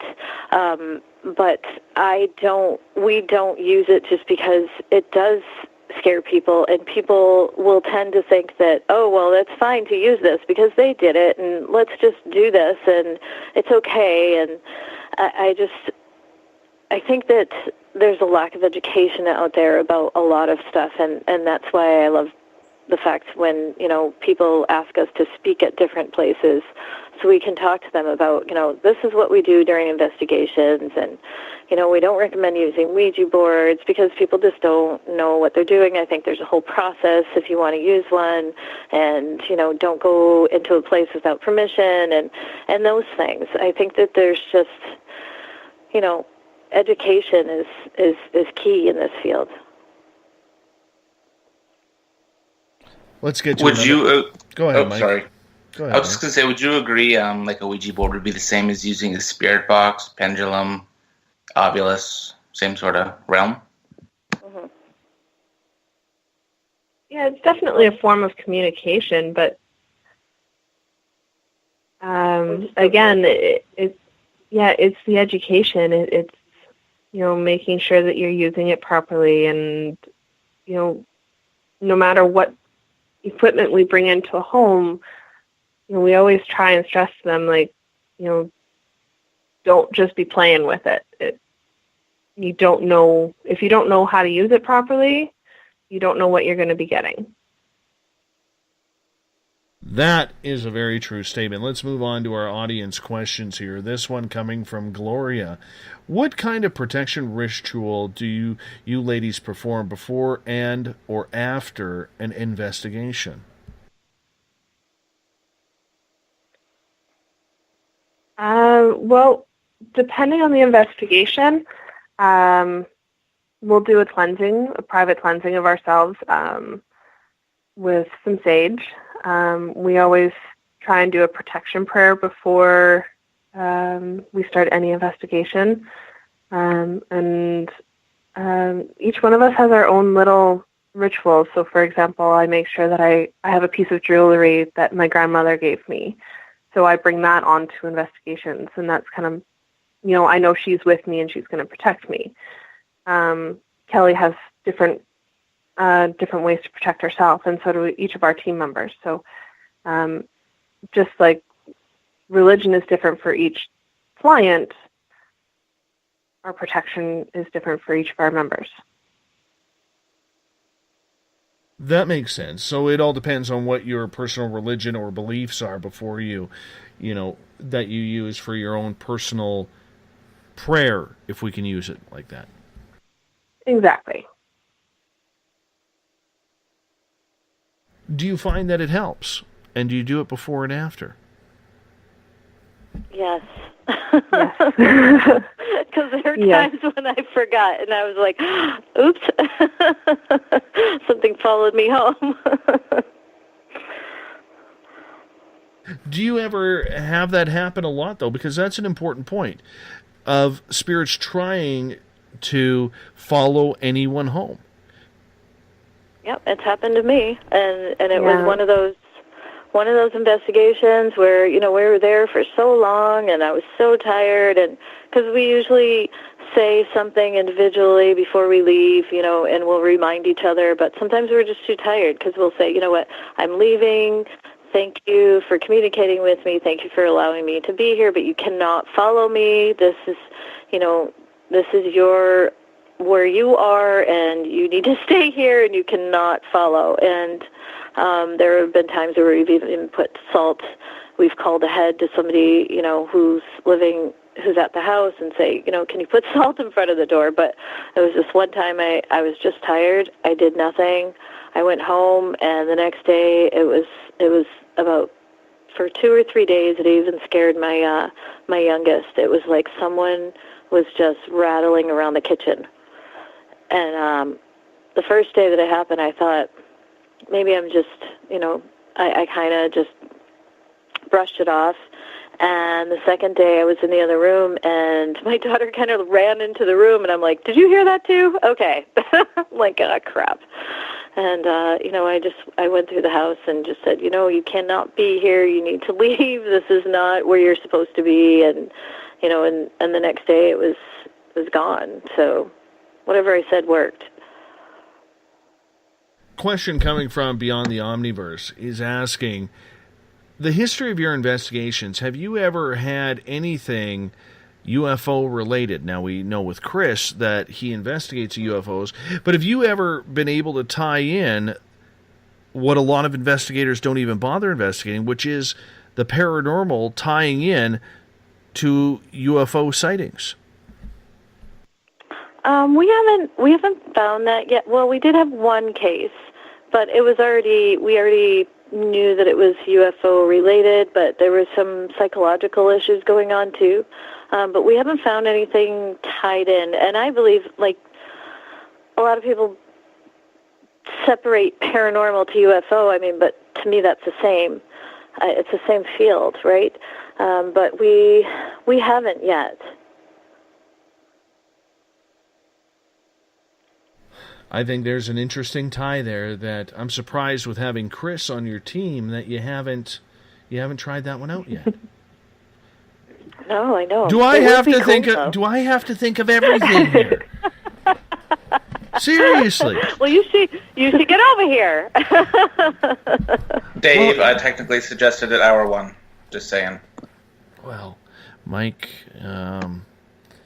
we didn't hear it through your many words that you speak. Fair enough. No, but on the flip side, let's get your personal opinion then, Ashley. Do you believe, though, that there could be a very strong tie between the ghostly phenomena and the alien/UFO phenomena? Absolutely. I think it can all be in the same field. It's all unknown. We don't know the ties to anything right now, and so I think anything is possible.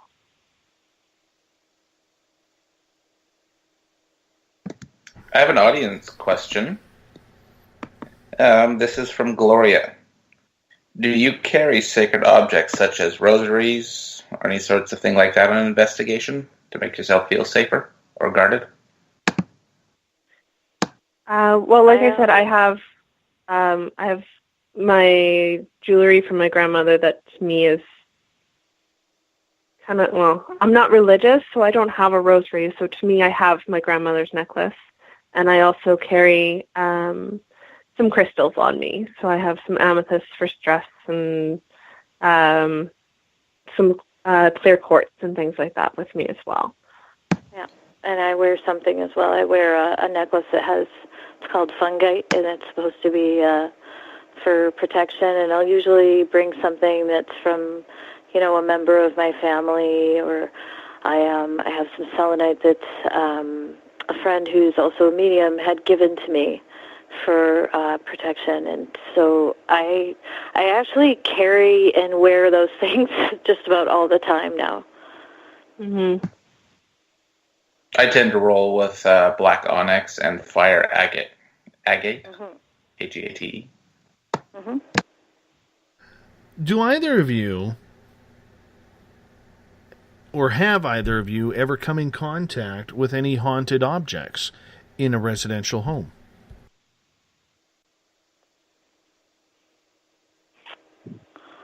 trying to think. I think the closest, and Ashley, correct me if I'm wrong, is the Horseshoe. Yes.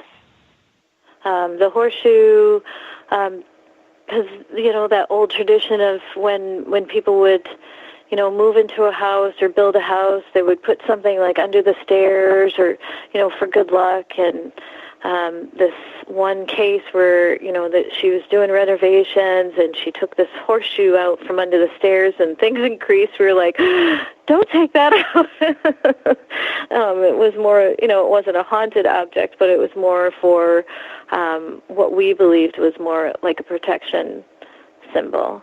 I haven't come across any of those, except when I went to the Warren Museum this summer, but that was it. Well, I'm just saying because Winnipeg is an older Canadian city, and let's face it, for people who don't understand the history of Canada, when the railroad was coming from Ontario, there was a big settlement, especially of the French, made in Winnipeg before carrying on through the prairies, which was easy to do, before battling the Cascade Mountains here in British Columbia and getting to making this country coast to coast.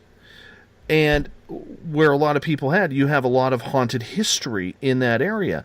So considering there's a lot of antique buildings, antique hardware around, are you surprised in your town then that you're not maybe having more activity due to the amount of haunted objects that would be there?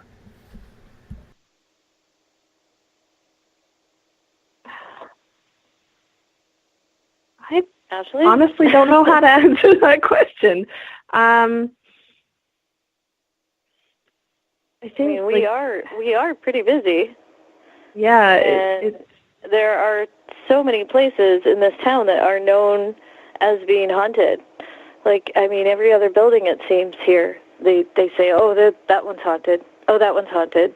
Oh, that one's haunted. So there is definitely in the downtown activity here. In the downtown area, it's like every other building, there's a story behind it, and it's kind of crazy how many buildings always, have these stories. But I don't know, we are busy. There's the Hamilton House. Well, let me rephrase the question then. Are there trends that you notice in the hauntings that you deal with?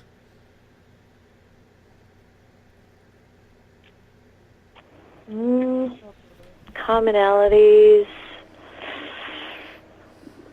A lot of people talk about dark figures. I don't think the commonalities are just specific to Winnipeg, though.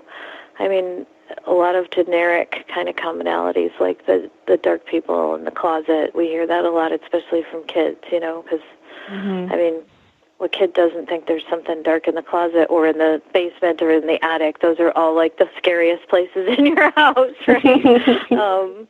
And the crazy voices and things like that. I don't think that there's anything specific. I mean, Winnipeg does have, I don't know if you know this, but Winnipeg does have a paranormal collection at the University of Manitoba that's very well known.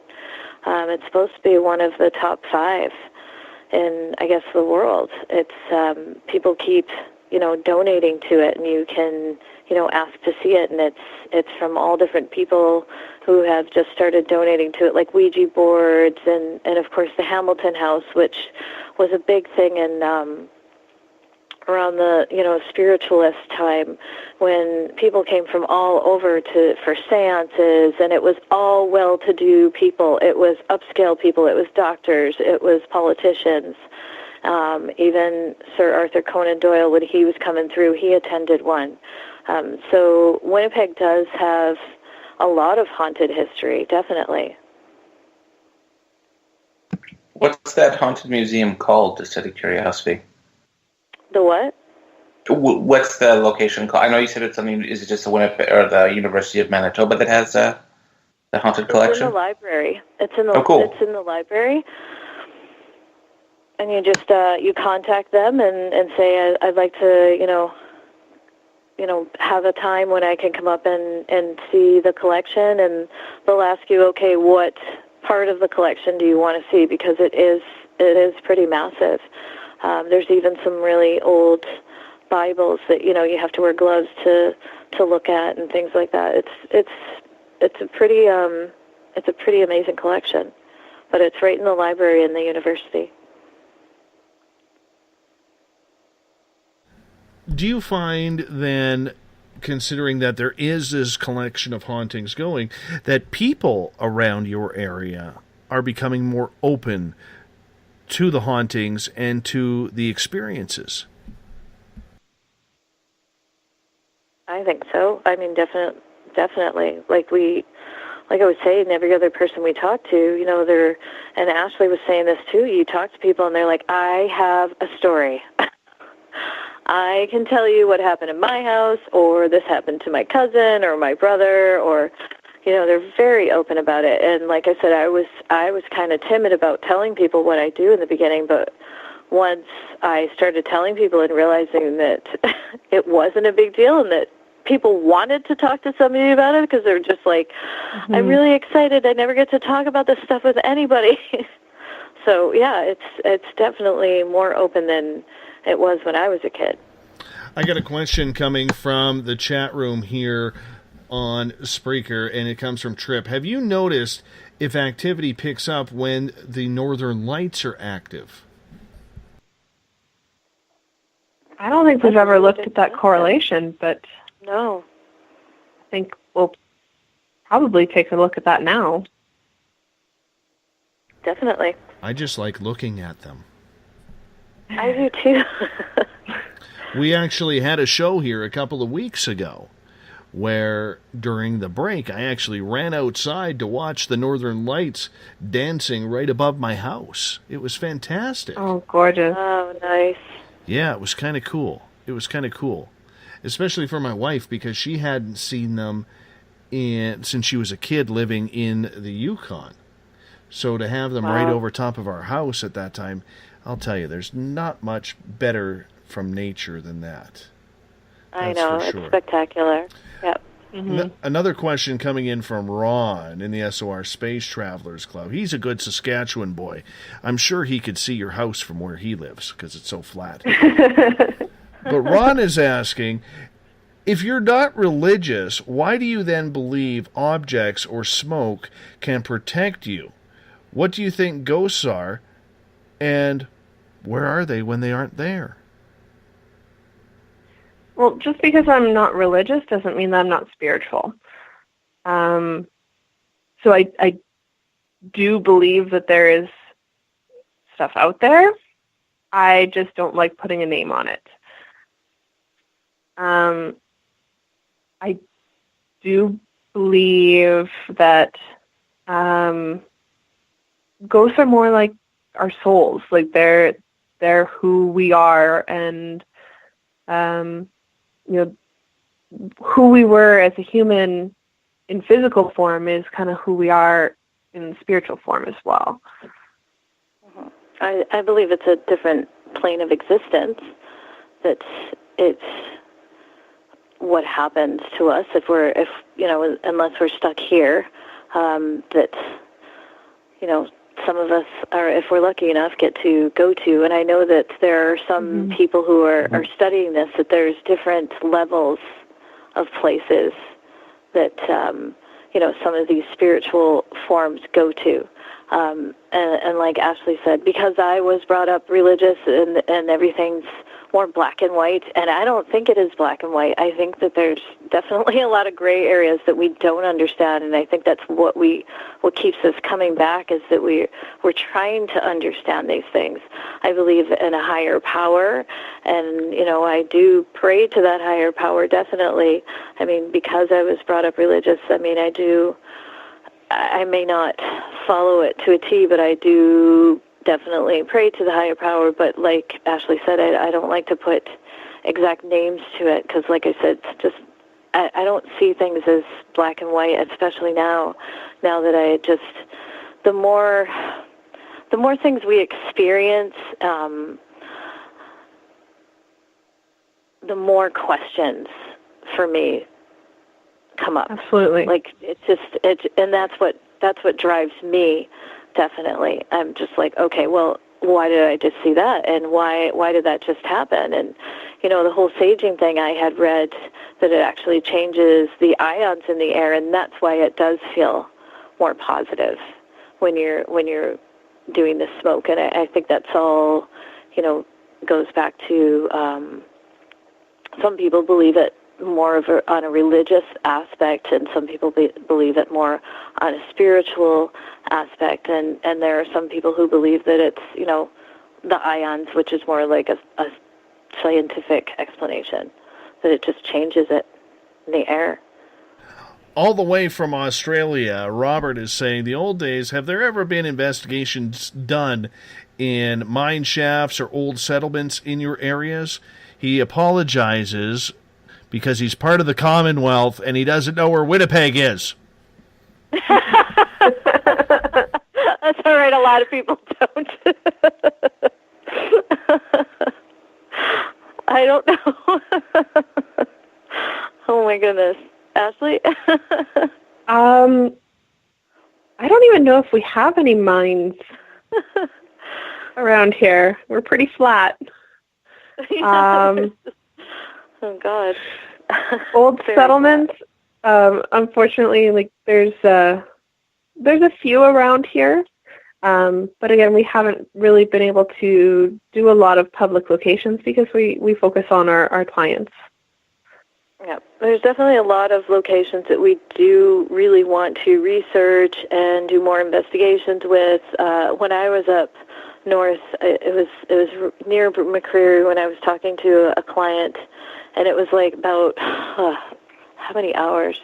3 or 4 hours at least, and he had found all kinds of Aboriginal religious kinds of stuff on his property. He said he found what was called a death table, and there's a medicine wheel that was discovered right by there, and he said there used to be some trails that went right through his property, and there's all kinds of like fascinating stories that he had some of the neighbors come over and tell us all these stories about a gray woman that goes up and down the highway, and I think that seems like it's a consistency in a lot of different places. And that place that we're at checking out, she told us all these stories of things happening when she was a little girl, like the chandelier would spin on its own, and things had mysteriously happened, like structures have burnt down and they couldn't explain why, and just there's a lot of fascinating places out here that we just still haven't explored, and we would love to, but like Ashley says, like when all these people are asking for help, we can't just say, you know what, I want to go over here, so too bad you have to wait and just suffer. When they're telling us that they're in desperate need, we're not going to turn them away. We only have a couple minutes here before we got to go to break. I'm very curious if we can continue this into hour number 3 if you ladies wish. But there is a very, very large contingent of First Nations population, namely the Métis in Manitoba. Mm-hmm. And I believe there's a big Cree population as well, the more north that you go. Are a lot of the spirits that you are dealing with of First Nations descent? I would say yes, because a lot of our clients are. And, some of our, one of our members is Métis as well.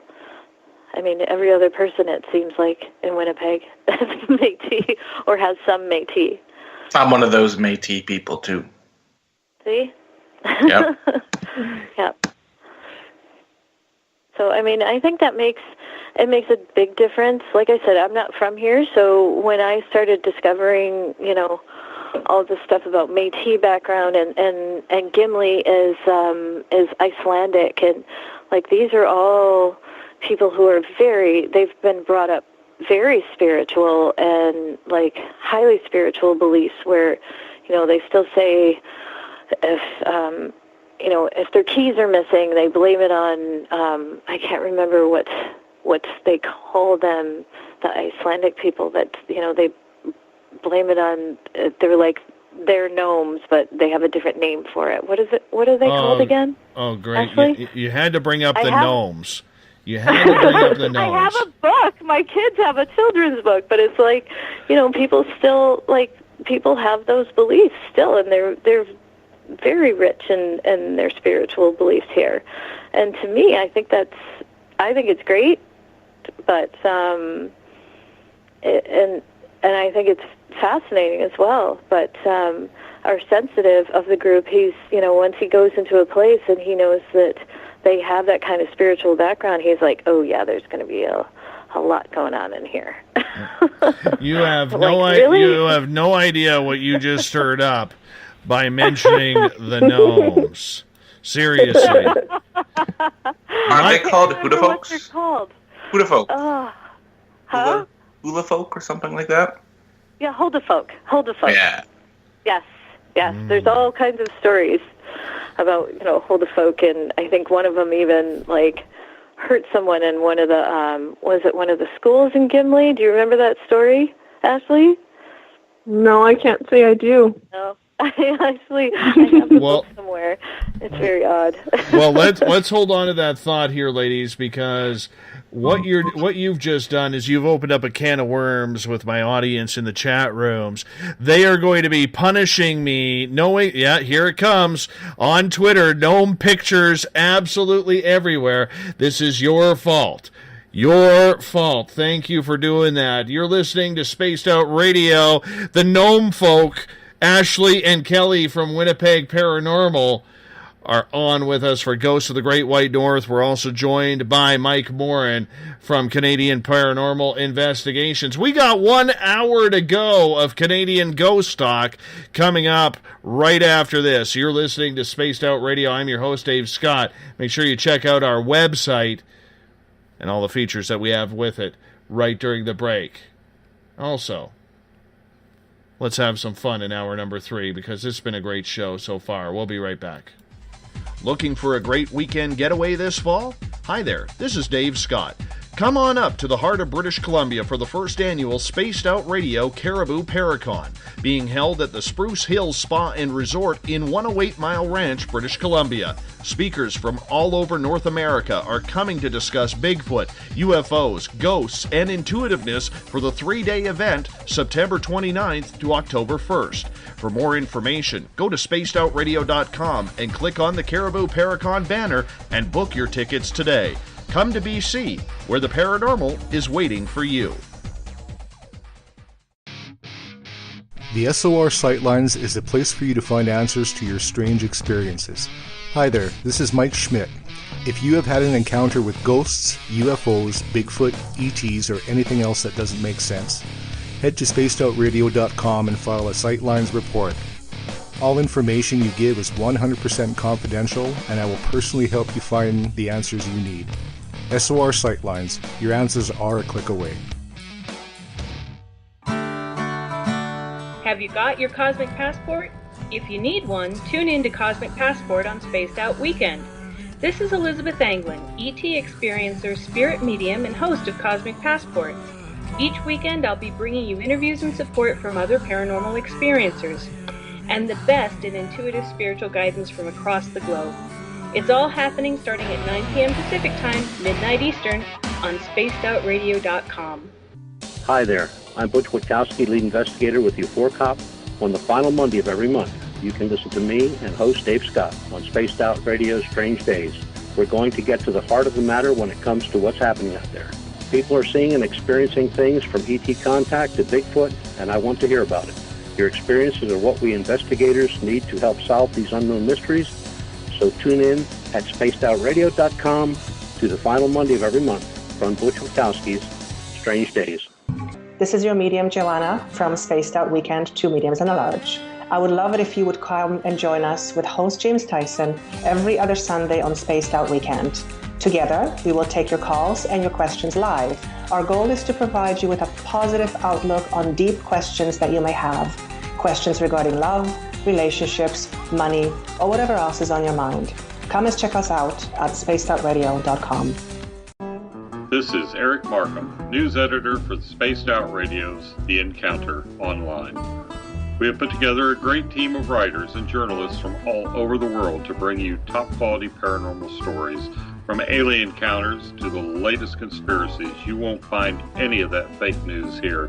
True stories and top-notch reporting as we look to bring these experiences to the mainstream. The Encounter Online, only at spacedoutradio.com. Patrolling the Pacific Northwest, we are always on the lookout for the strange and unassuming stories that real people are experiencing. Hi, I'm Vincent Zunza from Pacific North Weird. Me and Alexandra Sullivan have teamed to bring to you those odd stories that never seem to make it into the mainstream. Stories so weird that will leave you scratching your head wondering, is this real? It's as real as it gets with Pacific North Weird. You can watch our videos right here at spacedoutradio.com. Become more intimate and interactive with Spaced Out Radio. Join our Space Travelers Club with your new membership. For $5 a month, we'll provide you with special access to the website, monthly prize draws from books to psychic readings, along with monthly newsletter, private interviews, and more. Sign up today to be part of Spaced Out Radio's experience. Looking for a place to advertise at a very reasonable cost? Look no further than Spaced Out Radio.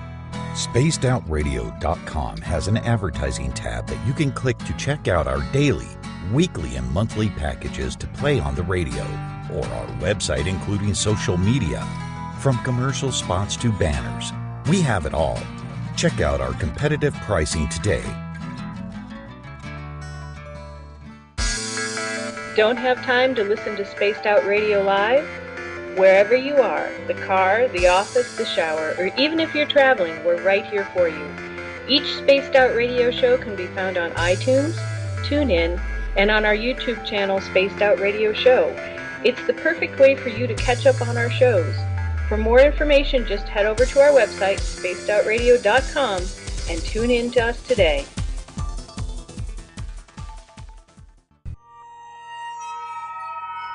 You hear footsteps in the empty room above you. A rocking chair begins rocking by itself. Don't be afraid of the things that go bump in the night.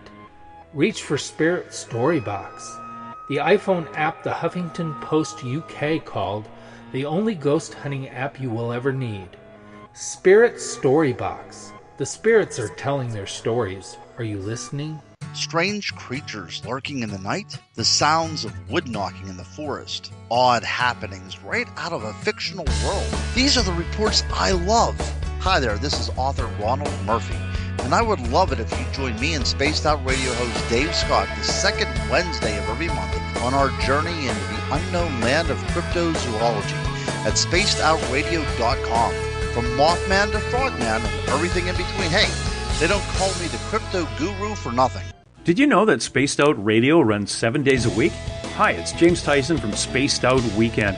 Every Saturday and Sunday night, starting at 9 p.m. Pacific, midnight Eastern, you can join me and my guests for some great chatter about what's going on out in the universe, or even in that dark part of the basement you really don't want to go back into. Well, let's find the answers to your experiences together.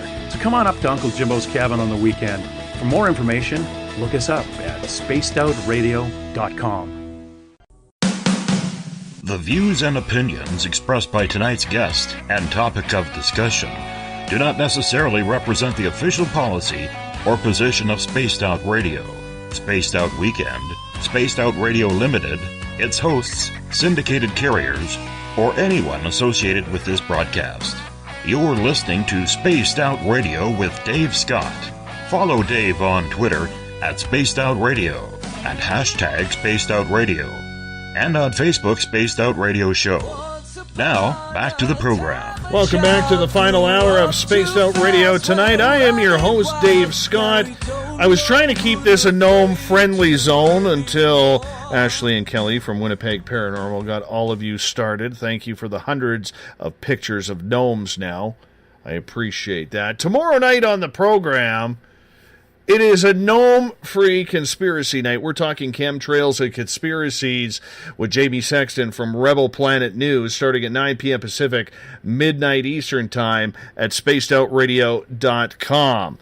We want to welcome in everyone listening in on the United Public Radio Network on 107.7 FM in New Orleans and over 160 countries around the world. Good to have you with us tonight. We're also live on WQEE 99 Rock the Key down in Noonan, Georgia, home of The Walking Dead. Live in Las Vegas on Renegade Talk Radio, KTLK, The Fringe FM, and if you're listening in on Revolution Radio, remember the Double R Machine is a donation station financed by you, the valued listener. Head on over to freedomslips.com and donate today. Bill Cardwell has set the password for tonight in the SOR Space Travelers Club. Stigmatopy. Stigmatopy is your password for tonight. Make sure you use it wisely, Space Travelers, as Bill sets the password each and every night as he comes off the injured reserve list. Now, if you want to follow us on social media, you can do so on Twitter at Spaced Out Radio. Use the hashtag Spaced Out Radio if you want to connect with me live during the show as well. Give our Facebook page a like, Spaced Out Radio Show. You can tune us in on TuneIn, download our shows from iTunes. We're also on RadioGuide.fm, TalkStream Live, Player.fm, and Stitcher. Our website is SpacedOutRadio.com, where we have a plethora of features for you, including our brand new Spaced Out Radio store, which will fire up on the website by showtime tomorrow night. We have t-shirts, posters, stickers, alien heads of Carl in candle form. Make sure you get your swag today. We would appreciate that. Well, not today, tomorrow, because that's when it'll be live. You can also read up on our encounter online and join the SOR Space Travelers Club for $5 a month. For the final time tonight, we head into the ghosts of the Great White North. This time, our stop is in Winnipeg, Manitoba, with Winnipeg Paranormal's Ashley and Kelly. We are also joined by Canadian Paranormal Investigations' Mike Morin, who is the co-host with me during this show. Everyone, welcome back. Thank you very much. Thanks, Dave. Literally, ladies, there's probably a minimum of 36 gnome photos that I've been hammered and tormented with, all because you had to mention the word. You had to mention the word. You have no idea how those little buggers scare the living daylights out of me. Oh no! I've been face to face with aliens. I have been within 100 feet of 2 Bigfoot. I've been face to face with ghosts. They don't scare me. Gnomes? Oh, you. I am shaking my finger at both of you. I'm gonna hide at least 6. What is it about gnomes? Okay, I'll fill you in, and my audience already knows this. When my first wife and I separated, I rented a basement suite that was near my daughter's house. And, it was still within walking distance of her school, so it was, nice and cozy to be that close. And in order to enter my house, you had to go around the house, and my landlords had these ceramic garden gnomes. And my daughter, who is a sensitive, she's now 18, but she is quite sensitive and with her abilities. On her side, where her bedroom window was, there was a street light near the road that kind of lit up the backyard. And every now and again, my daughter would come running into my room and crawl into bed with Dad, as kids do when they get freaked out. And so she said to me, Dad, I got to tell you something. And she goes, sometimes those gnomes are at my window. And I said, what do you mean? And she goes, she woke up one night tapping at the window, and with the street lamp right there, it casts a shadow through her blinds, and she saw the pointy hat. And one day she went up to the blinds to see, and she actually saw a gnome running away from the window. And that just gave me the absolute heebie-jeebies about these damn garden gnomes. Because there they were, every time I walked out of my basement suite, they're standing there in the garden, okay, not moving, with that stupid smile on their face. Okay? It's not friendly. It's not friendly. Dave, I'm going to hide at least 6 of them in your house this weekend. Oh, Zombie ones. I swear to God, if you do that, I cannot wait to take them.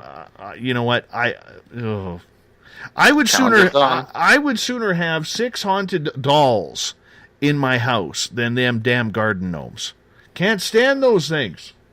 Cannot stand those things.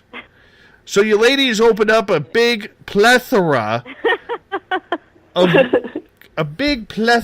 problems for me tonight, because now the audience is all over. They're all over me. Oh, no. Anyways, I'm going to try and dodge those questions. Let's get to Ron's question right off the bat here. All right. Ron is asking, ladies, and we'll start with you, Ashley, on this one. Do you find geology of ground or material of building construction may have predominantly more activity than others?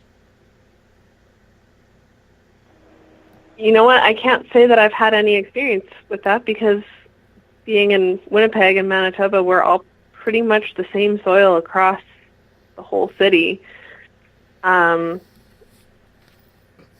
So we really don't have different geological areas here that we've investigated in.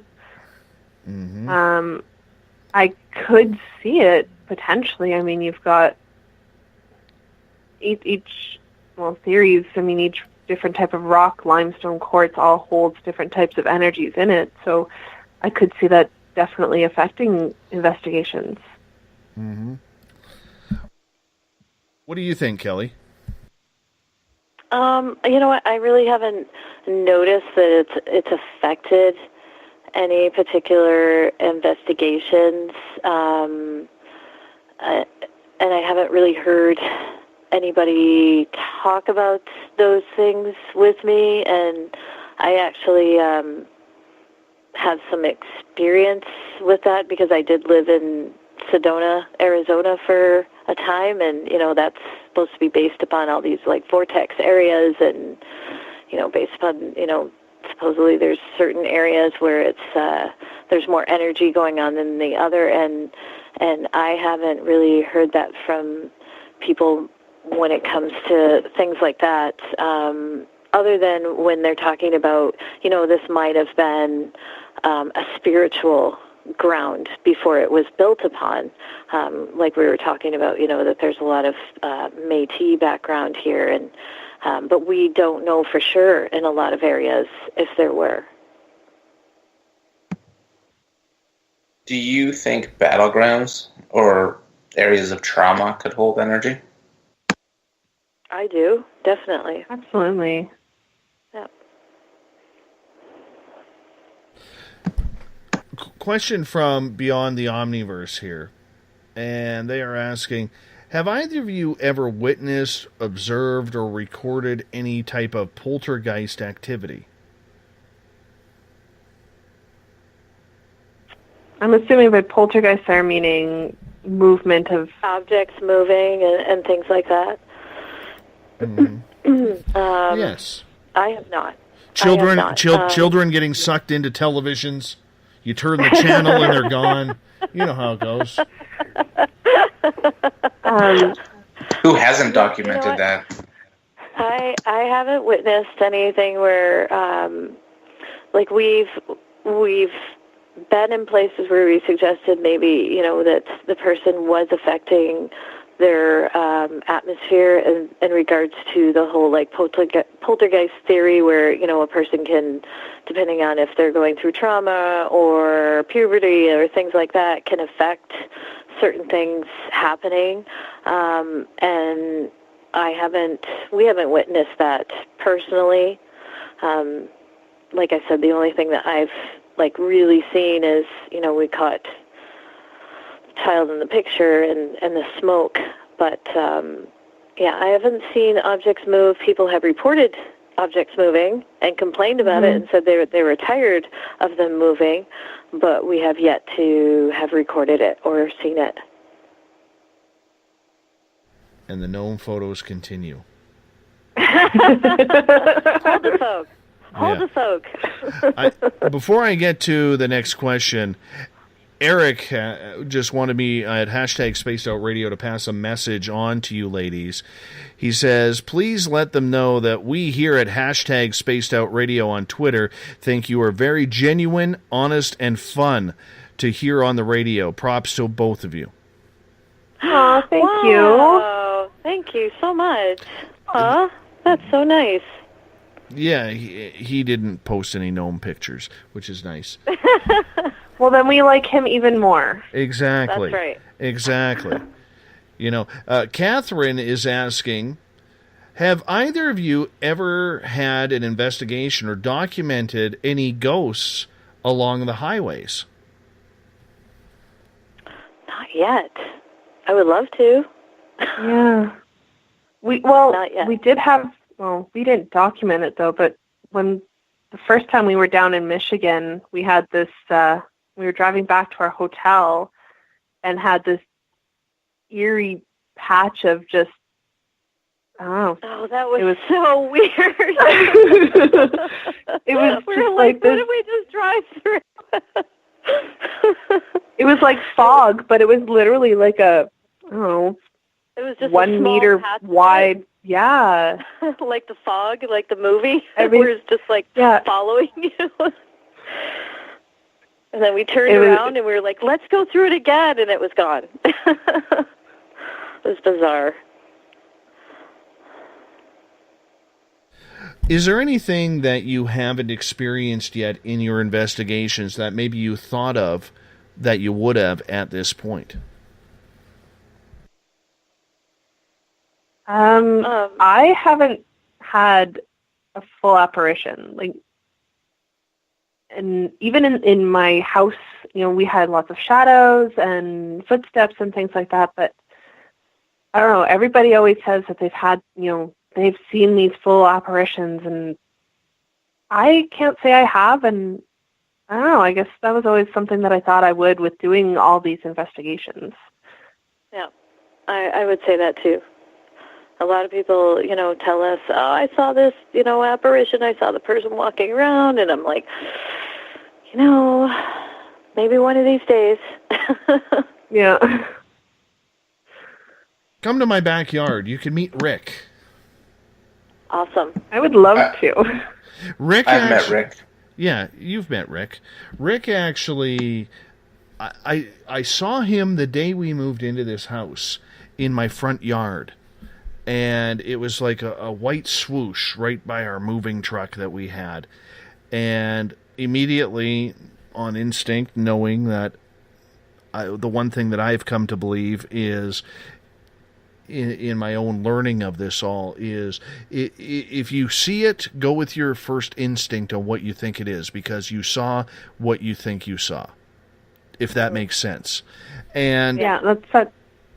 And Sorry. So I saw him, and then on August 15th of 2015, we had the Perseid meteor shower. So during one of the commercial breaks, I ran outside to see if I could see any of the meteors, and I got a tree right near my back window that's about 15, 18 feet high, and standing right in front of that tree was a dark-haired, mustached, white t-shirt, light blue jeans of a man. And he disappeared right in front of me. Wow. Yeah. And I happen to have a psychic named Angie on that night. She's in New York. She starts describing the back of my house. She goes, "Was there She goes, "I see an addition put on the back of your house. Was there an addition put on?" I said, "Yeah." She goes, "Well, how long ago?" I said, "I have no clue. My house is 42 years old. I've been in it for a month or for 2 weeks." Right? I had no clue. And she starts describing my house and how he used to have a wood shop back there, and he was looking for his wood shop. So we ended up having a great conversation with Rick that night on the show. Oh. Yeah, she was communicating with him from New York and passing it to me. I invited him in. He didn't show, you know. But actually, the one thing he did say was that he never comes into the house. He just hangs out in the yard. So I made him a deal. I asked him point blank through Angie if he wanted to go to the light. He goes, "No, I'd like to stay here." I said, "Great. Can we cut a deal, though?" I said, "I don't want any because we got a lot of wild animals around here. There's a lot of animals that can kill you. And I said, I don't mind the deer, but I don't want any bears or cougars in my yard. And because we have, like, our little guy, he'll be 4 in June, and when we moved here, he was still 2. And I said, we don't want anything happening to him, so no bears or cougars in the yard. He says, got it. We got a deal. And swear to God, a few weeks later, my wife is yelling upstairs. I couldn't really hear her because I had headphones in. So I go, what's going on? What are you yelling at? What do you need? And she goes, did you see the bear in the backyard? And I'm like, bear? No. So apparently when she saw the bear, he came over the neighbor's fence, kind of looked around in our yard, and then dashed out of our yard and climbed over the fence to get out of our yard as fast as possible. Wow, that's awesome. So Rick, my ghost in the yard, and I love mentioning him on the show, and I know he enjoys it as well. I always like to give him props for holding up his end of the bargain. It's really kind of cool. Nice. You should build him his wood shop. I still have to. I'm actually promised him that when I get my shed built, and I'm hoping to start it this year, but when I get my shed built, I told him I would leave some wood and some nails and a hammer in there for him, so that way he could work with some wood. So that's what I will be doing. Absolutely. Nice. Absolutely. Let's get to another question here. Or is it a question? No, it's famous trip just bugging me about gnomes again. Okay, Mike, you got anything? Because I got to stop this gnome stuff. And by the way, Eric, after I did mention it, he actually did post a picture on Twitter of gnomes. So thanks, Eric. I appreciate that. I do, Dave. I do have a question from the audience. Ladies, have you guys ever investigated the Burton Cummins Theater? If so, did the 200-pound steel doors open for you by themselves? We fortunately have not had the chance to investigate in there yet. We're hoping to. Since they have changed ownership, we are trying to work our way in there, but unfortunately we've been in there, but only to enjoy the entertainment that's been on the stage, not to do any investigating. Yeah, there are some places here where they just won't let us do it because they're afraid of reputation, even though everyone knows that they're haunted and they're in books and online and stuff like that. And there's some places where we've actually had to sign a non-disclosure saying we won't, tell anyone that we investigated in there.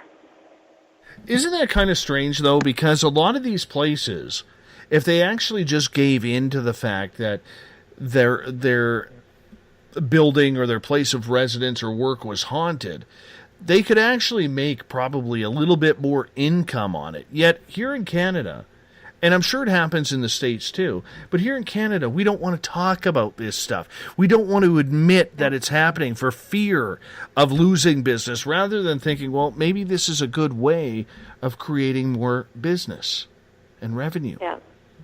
Yeah, we've actually talked about that and said, we're not sure whether it's a fear of losing business or the change in their reputation, or the fact that it's going to attract the, and I'm going to put this in air quotes, wrong crowd. It's very hush hush up here. It is. It's very hush hush, and I mean there's actually a church that's famous for being haunted, and they actually, have security there to make sure no one's lurking around the place because it's become so well known in the area for being haunted. And, we talk to these museums and, we tell them, you're losing money, you can barely stay open. What if we, have a public investigation? We make sure everybody behaves themselves. They're not going to touch anything or, ruin any of these antiques. And then we can, dedicate at least half of our money towards, keeping this open. And, some of them are finally realizing it, and, we were fortunate enough to do it last year, and they were kind of blown away at how much money they did make off of us doing it. And we were very meticulous. Ashley was fantastic at setting the whole thing up. We were very meticulous on how we ran the investigation. We split them up into groups. We made sure the groups weren't too large so that we could watch everybody, and we made, we told them these are the rules, and then we would switch groups every 20 minutes, and we had it down to a system, and they were so happy that this year they were like, okay, so we want this many investigations this year, and it does it. It helps their revenue. They were just like, whoa, okay, we can keep this place open if we do this kind of stuff. This is helping us. I find it funny going to museums to try and solicit investigations or fundraisers, whatnot, when you walk in, and the first thing the curator will say, I don't believe in that horse, Mm-hmm. But then they're like, well, there was this one when I'm putting my lunch away. Yes. And then they'll start, and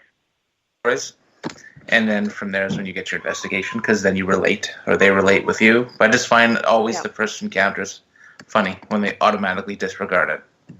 Yeah. But we do have a question from our audience. They would like to know the scariest investigation that you have ever done.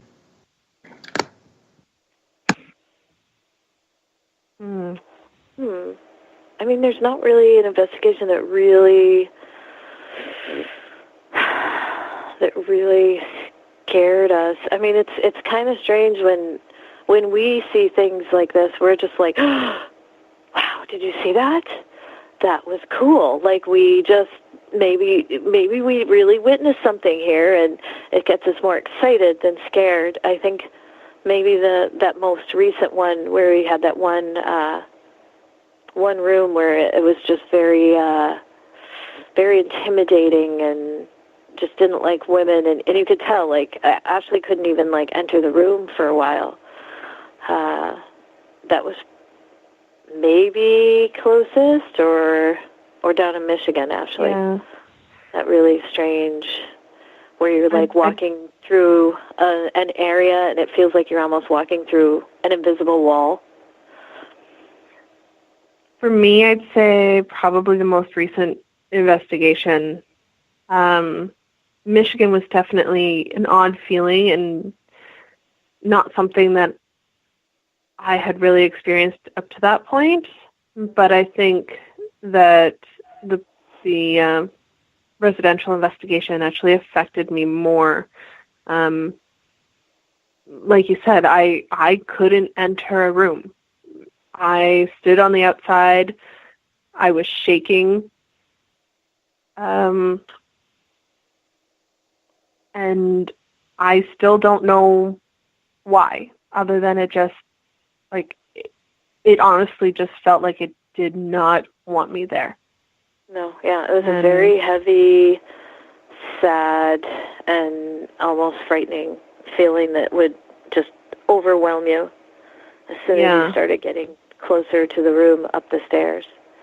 Yeah, we went back for a second investigation there, and that was, my goal before the end of the night is I was going to walk into that room by myself on my own, and I did it. And that's what I did too. I'm like, I'm not gonna let that intimidate me. Now, before we go any further, Mikey, we have to say goodnight to you because you got an early wake-up call tomorrow. I do. I'm being a princess and calling it an early night. Well, 4:45 in the morning does come early. So, Mike, thank you so much. We will talk to you again on this show on June 21st, and I'll see you this weekend up in the Caribou of British Columbia. Sounds good. It was great meeting you. I enjoyed it. We'll definitely have to talk some more. Indeed. All right, Mikey, thank you so much. And I will be continuing on here because it's kind of my show. So we'll continue on. in regards to that. So you were explaining about, what do you believe it was an entity you were tracking down? It was something that had been there for a really long time, and it was protecting, it thought, in its mind, it thought it was protecting the daughter. And it wasn't. It was just kind of hanging around where the daughter was, and it was, more bothering her. Although I think what we've experienced in some of these places is that when something's around for so long that even though people say that they're scared of it, they're so used to it too that they almost aren't ready to get rid of it as well. I mean, that's something else that we found in investigations. But she wasn't there that night, and our sensitive, did a cleansing, and he was talking to it, and we had the client up there who has some abilities that he's really trying to, get hold of, because he's not happy about the fact that he has abilities. So we've been trying to help him in that respect. So we come and see him and say, okay, what about these tools? Maybe this will help you. And we introduced him to our medium friend who has called him on the phone and talked to him, and we just want to be able to help him to get a better handle on it, because it was just really overwhelming him. He's like, I'm not supposed to do this stuff. I'm a tough guy, So whatever that's supposed to mean, right? But it was just whatever we did in that room that night, it definitely worked.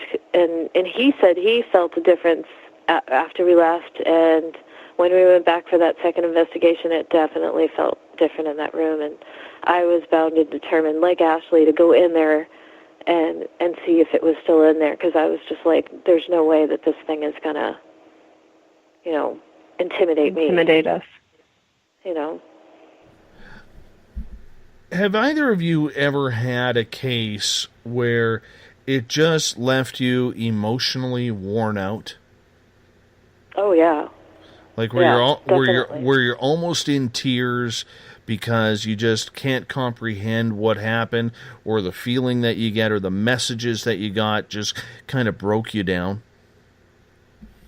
I found, and Ashley and her sister, who was also in the group, and her name is Kelly too, we found that through the years, the longer we've been doing this, the more it affects us. We were really surprised at that, and then when we talked to other people, they're just like, well, you're just opening up, you're able to, sense things a lot more. I find that a lot of investigations now,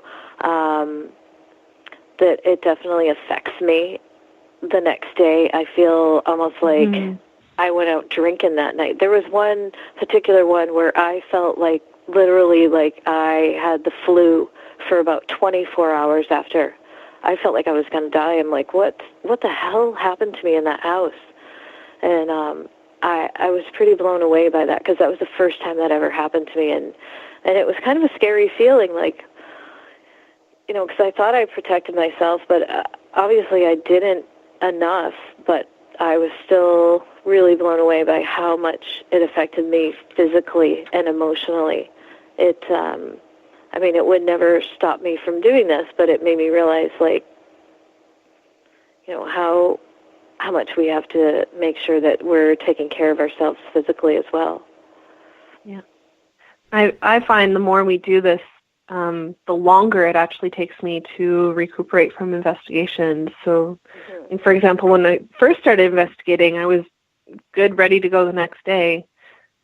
And maybe it's just because I'm getting older too, but now it's taking me, the Sunday after the investigation, and I'm drained and I'm tired and I'm dragging my feet, and it's harder to. I don't know if it's because we're experiencing more, we're more open, or again because we're getting older, but I find it's taking longer to just get back to being me. Do you find that maybe you're becoming more empathic the more you investigate? Yeah, I think so. Yeah. Definitely. Like we went into one place where I walked down the hall, and I was by myself. They weren't with me, and I felt like I just hit like this crazy invisible wall. Like it was just almost felt like I was walking through Jell-O or something. I couldn't describe it, and it didn't feel good. It felt negative. And I called them down one by one. I had them walk down the hall. I said nothing to them because we don't like to lead each other or tell each other what we felt. And I said, just walk down that hall for me. And I had them each do it at separate times and didn't tell the other person anything. And, you know, Ashley and Kelly both stopped right at the same exact place that I did. And they were actually, like, trying to walk around it. They were like, what the hell? And I was like, yeah, that's just, it was strange. And then we had somebody else go down it, and he's like, I don't know what you're talking about. So, I mean, we've definitely noticed that we're just feeling a lot more than we ever did. What about a case where you will not take on? Is there anything that is just beyond the rules of what Winnipeg Paranormal will or will not investigate?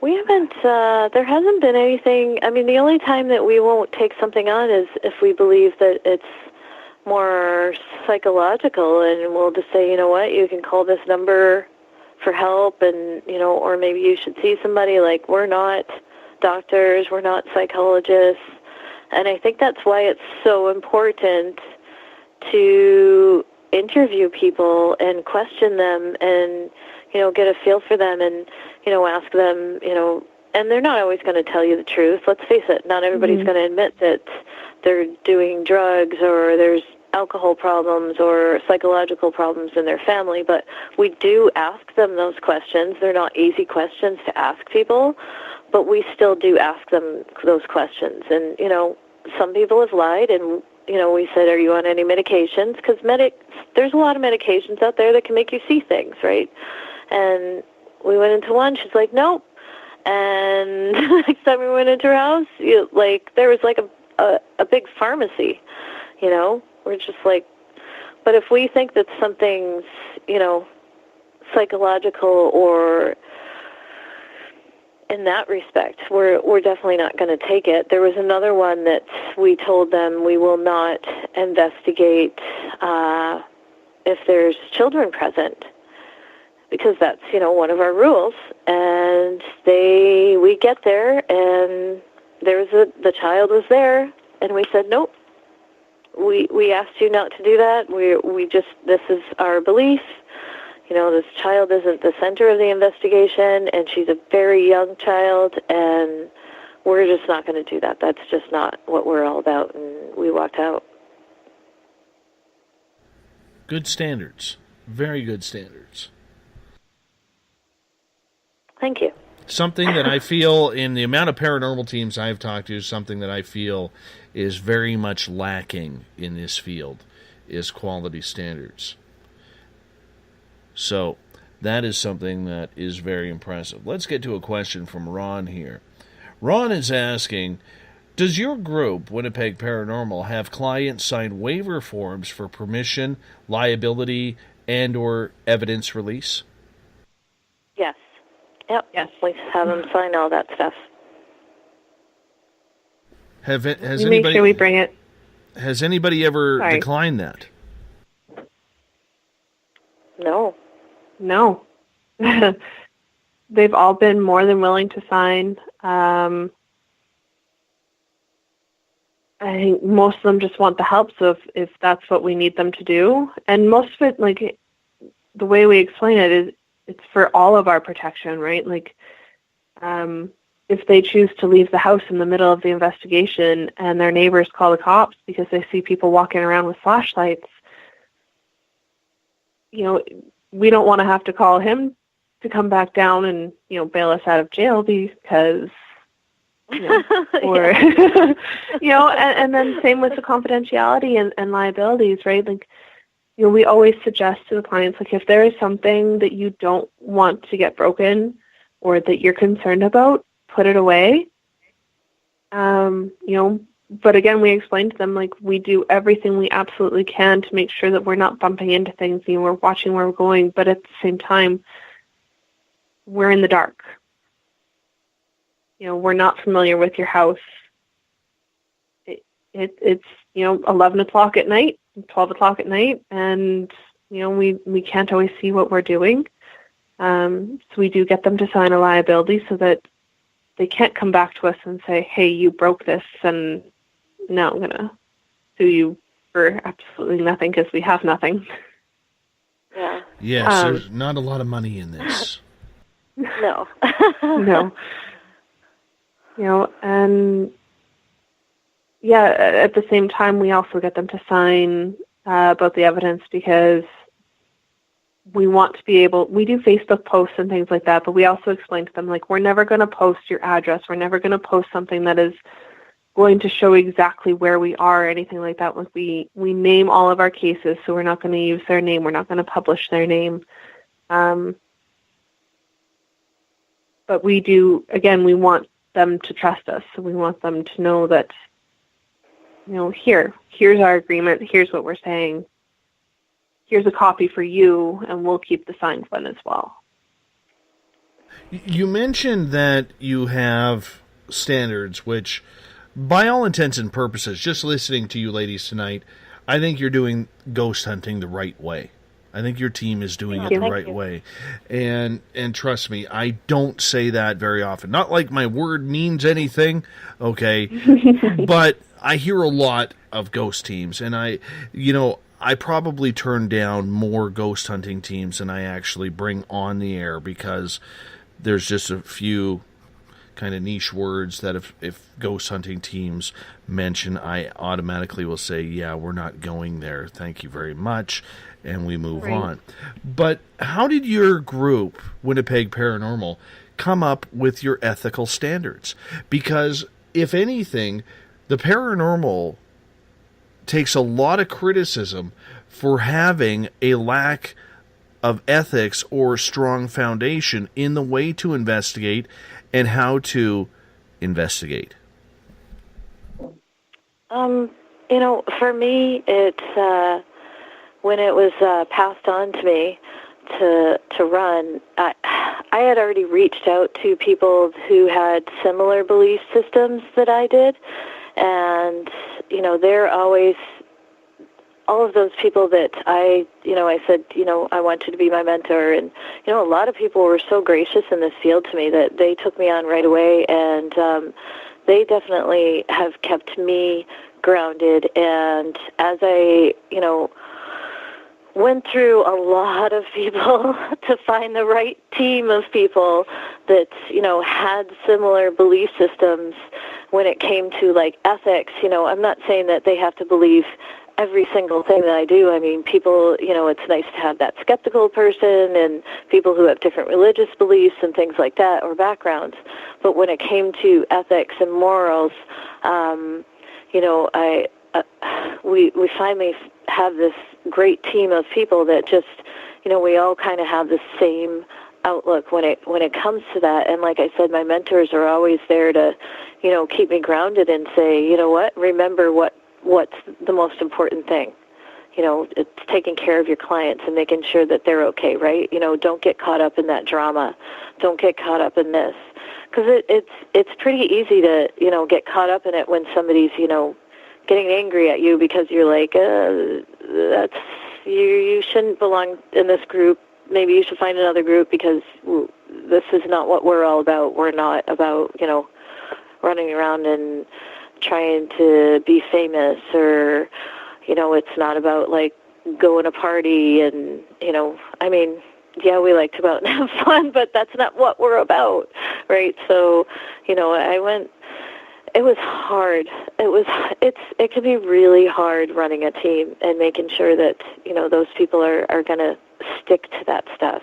It is definitely not an easy road, and there were times when I'm like, oh, God, can I do this? But, like I said, the people in this field that have helped me, they were just like, you know what, you'll find the right people. And now I mean, Ashley is my right-hand man, so to speak, and, we have similar beliefs, and her sister and some of the other people that are in the group. I mean, I couldn't ask for a better team of people to work with. I count my blessings. I think for me, it was a lot of how I was brought up, right? It was my ethics come from my parents, and they always taught me treat people how you want to be treated. And if I was in their feet, I wouldn't want to be just a TV show for somebody. I'd want to know that they have my best interests at heart, and I think that's the way that we run the group as well. How important is it, though, to have some sort of strong code of ethics? Because I'm sure you get people coming on in, and all they want to do is go play Ghost. They don't want to understand the rules, the guidelines of what's going on. They just want to get their own fix. I know a lot of groups out there have people coming up saying, look, I just want to have the rush. I just want to have the experience. They don't understand the dangers or the ramifications of what could happen with an improper investigation. How do you deal with people like that? Not easily. It's not an easy road, I'll tell you that much, but you have to be firm, and sometimes people do not like you for it. I mean, and that's, like I said, that's where the mentors come in, when they're just like, yep, you're going to be the bad guy sometimes. They're going to think that you're, a jerk, and they're going to badmouth you and say all these things. Just don't pay attention. I try not to give it energy. Sometimes it does get to me, because I'm like, I'm not trying to be a bad person, but, I don't appreciate you, like, recording our clients without asking them permission. That's not cool. You're done. No. Or using our name for trying to get a date or try and be popular, or trying to be on a TV show and just get a rush. And you have to do the work. And a lot of people come in here and they're just like, we're going to have fun. I'm like, yeah, you can have fun, but there's still work to do, and there's clients that are, these people are emotional. They're just, we walk into some situations where these people are just emotional and desperate, and, we're following up with them many, many times. I mean, some of them have become my friends because I've just, they're just people that you come to care about. And it's definitely not easy to remove those people and say, you know what, I know this is volunteer, but no, it's not going to happen. I want a copy of your manual. I do. I want to read that, because I like what you ladies are doing and your team in general is doing. And trust me when I say this, that is hard to find. That is so hard to find. And, I commend you for that. I really do, because you take this topic seriously. You're not eliminating points out of your own personal opinion and defining it as scientific or any crap like that a lot of teams do. Good on you for that. Very good on you for that. I have a couple questions from Beyond the Omniverse asking, ladies, what do you think is essential motivation with doing these investigations personally? Is it to help both client and spirits? Because you're definitely not doing it for any type of notoriety. No. I think it's both. I mean, my heart goes out when, my heart goes out not only to the clients, but like I said, there was one case where they didn't want to cleanse, and I felt really emotional about it, because I'm like, you could definitely feel that there was the person that had passed, and we couldn't pinpoint which one, because there were a lot of people who passed on in that house, and they were male, and we knew it was male, and we knew that it was, and our sensitive came in too, and he said the person was definitely sickly, and it's still here, and he's still here. And to me, that was emotional. Like I said, you can't make the client do something that they don't want to do. Ashley, what is your opinion? I agree wholeheartedly. Like, it's a hard line, right? But in the end, I mean, we want to be able to help the spirits too, but we have to ask permission to the client. Well, and in a lot of those cases, the client is just as addicted to the spirit and the activity than just knowing that their house is haunted. Yeah, and Absolutely. we will. That's where that whole where counselors come in.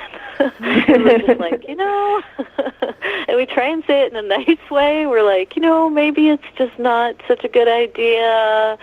We will try and talk to them a bit, and because they just like, no, I like it here. That's great. Maybe, and now I can tell people. That you guys were here, and then I can tell people that I have a ghost. And you're just like, okay. No, I fully understand. Second part of the question: how do you ladies then help spirits, and in turn help the household?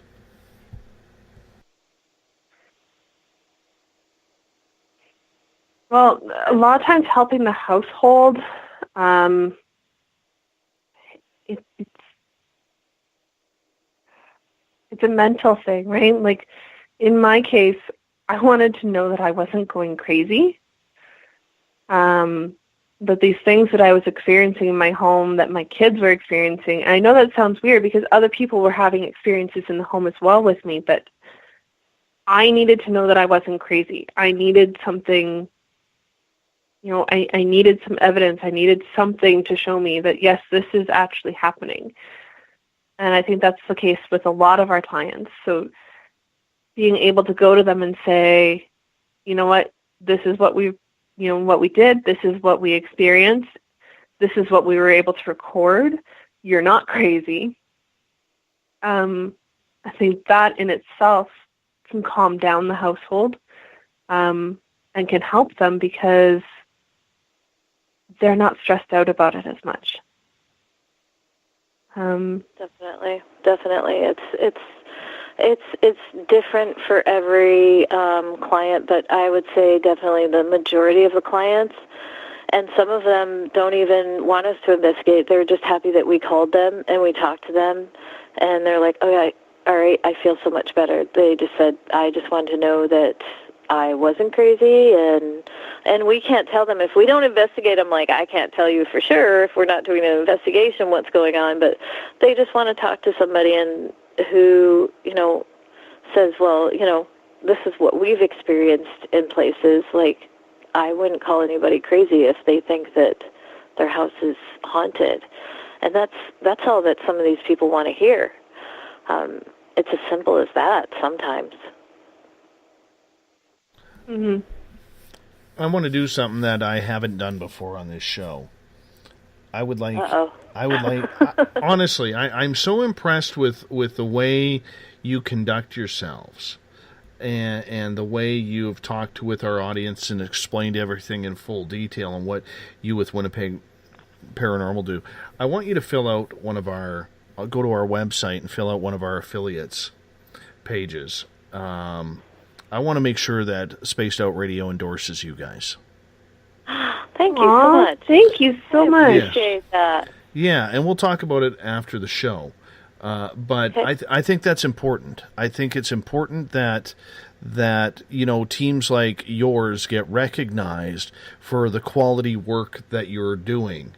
And you're not going in there, you're not BSing clients, you're not pulling the wool over people's eyes or making promises or giving them false hope or anything like that. And I think over the last couple of hours, and we're almost wrapping up hour number 3 here, that we've all been able to notice that. And, I like I said before, I want to commend you guys for that. That is, Thank you. That's the way it's supposed to be done. To me, there's supposed to be solutions at the end of this chase. And so many teams out there forget about that. They're in for their own selfish goals and their own selfish remarks. And you're a breath of fresh air. You're an absolute breath of fresh air. And it's been very impressive tonight. Very impressive. I do have a question from Teresa here down in California. Teresa is asking, ladies, can you communicate with spirits or ghosts? I cannot. No. That's actually why we yes, absolutely. We have our sensitives and we have our medium friend in Michigan who help us out, and we would be lost without them. I think Kelly would agree we that occasionally use the one in Portage La Prairie too. It's hard to find good mediums because there's so many that are just not on the up and up. Yeah. And I think, like we talked about earlier, the more we do this, the more, I'm going to use the word open we get, but definitely not to the point of communicating. No. You do feel, though, that there is a place in paranormal investigation for a psychic medium. We do. Absolutely. We didn't in the beginning because that's what the former people who were running it, that's how they ran it. They believed that no one could do it. They poo-pooed mediums, period. But then when I started actually meeting some people that could actually do, I was blown away. I was like, and we test these people. We're just like, okay, we're not going to tell you anything. And you have to tell us what's going on in this house. And, because we're not those people who are like, oh, yes, okay, I'm going to answer a bunch of questions first, and then you tell me what's happening, We're down to just a couple of minutes left here on the program. And I think that's, it's been a very, very fast 3 hours. It has. It has. I told you it was going to be a lot of fun. Just super fun. Yeah. Super fun. Super fun. Super fun. We all have capes on. You can't be super unless you're wearing a cape. That's my... It's 2 o'clock in the morning here, and we're still like, woo! Yes, it's only midnight here, so I got lots of time. So, how can people, if they want to learn more about Winnipeg Paranormal, learn more about you guys? We have... Go ahead. Talk first. We have some Facebook groups. We have a Facebook page. Just look up Winnipeg Paranormal Group.com or WinnipegParanormal.com. WPG Paranormal @gmail.com is our email address.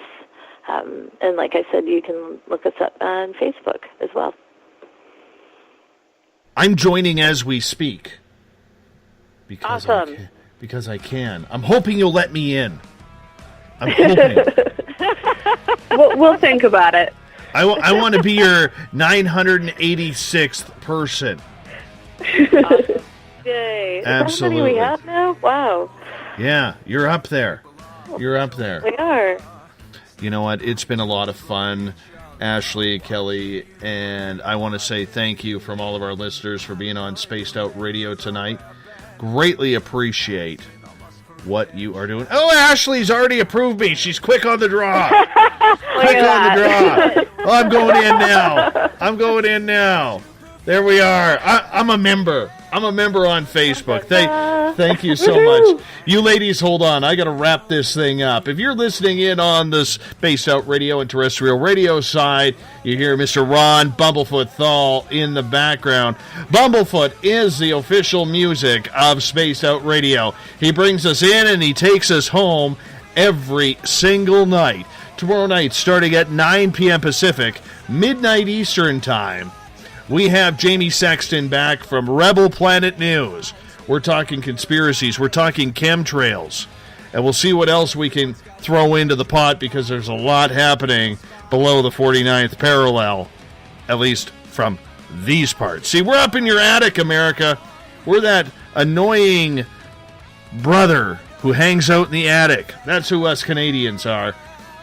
We love being that attic keeper as well. Reminder, go to spacedoutradio.com. As of tomorrow night, we're going to have our T-shirts on sale. Finally, you've been asking for them. We're delivering. T-shirts, stickers, posters. You can even pick up a set of Carl the Alien candles. Because you know Carl, he'll light up your night, just like he did mine. That's just the way it goes. I want to thank all of you for being a part of tonight's show. It's been a lot of fun. We love to do it every single night, and so we do.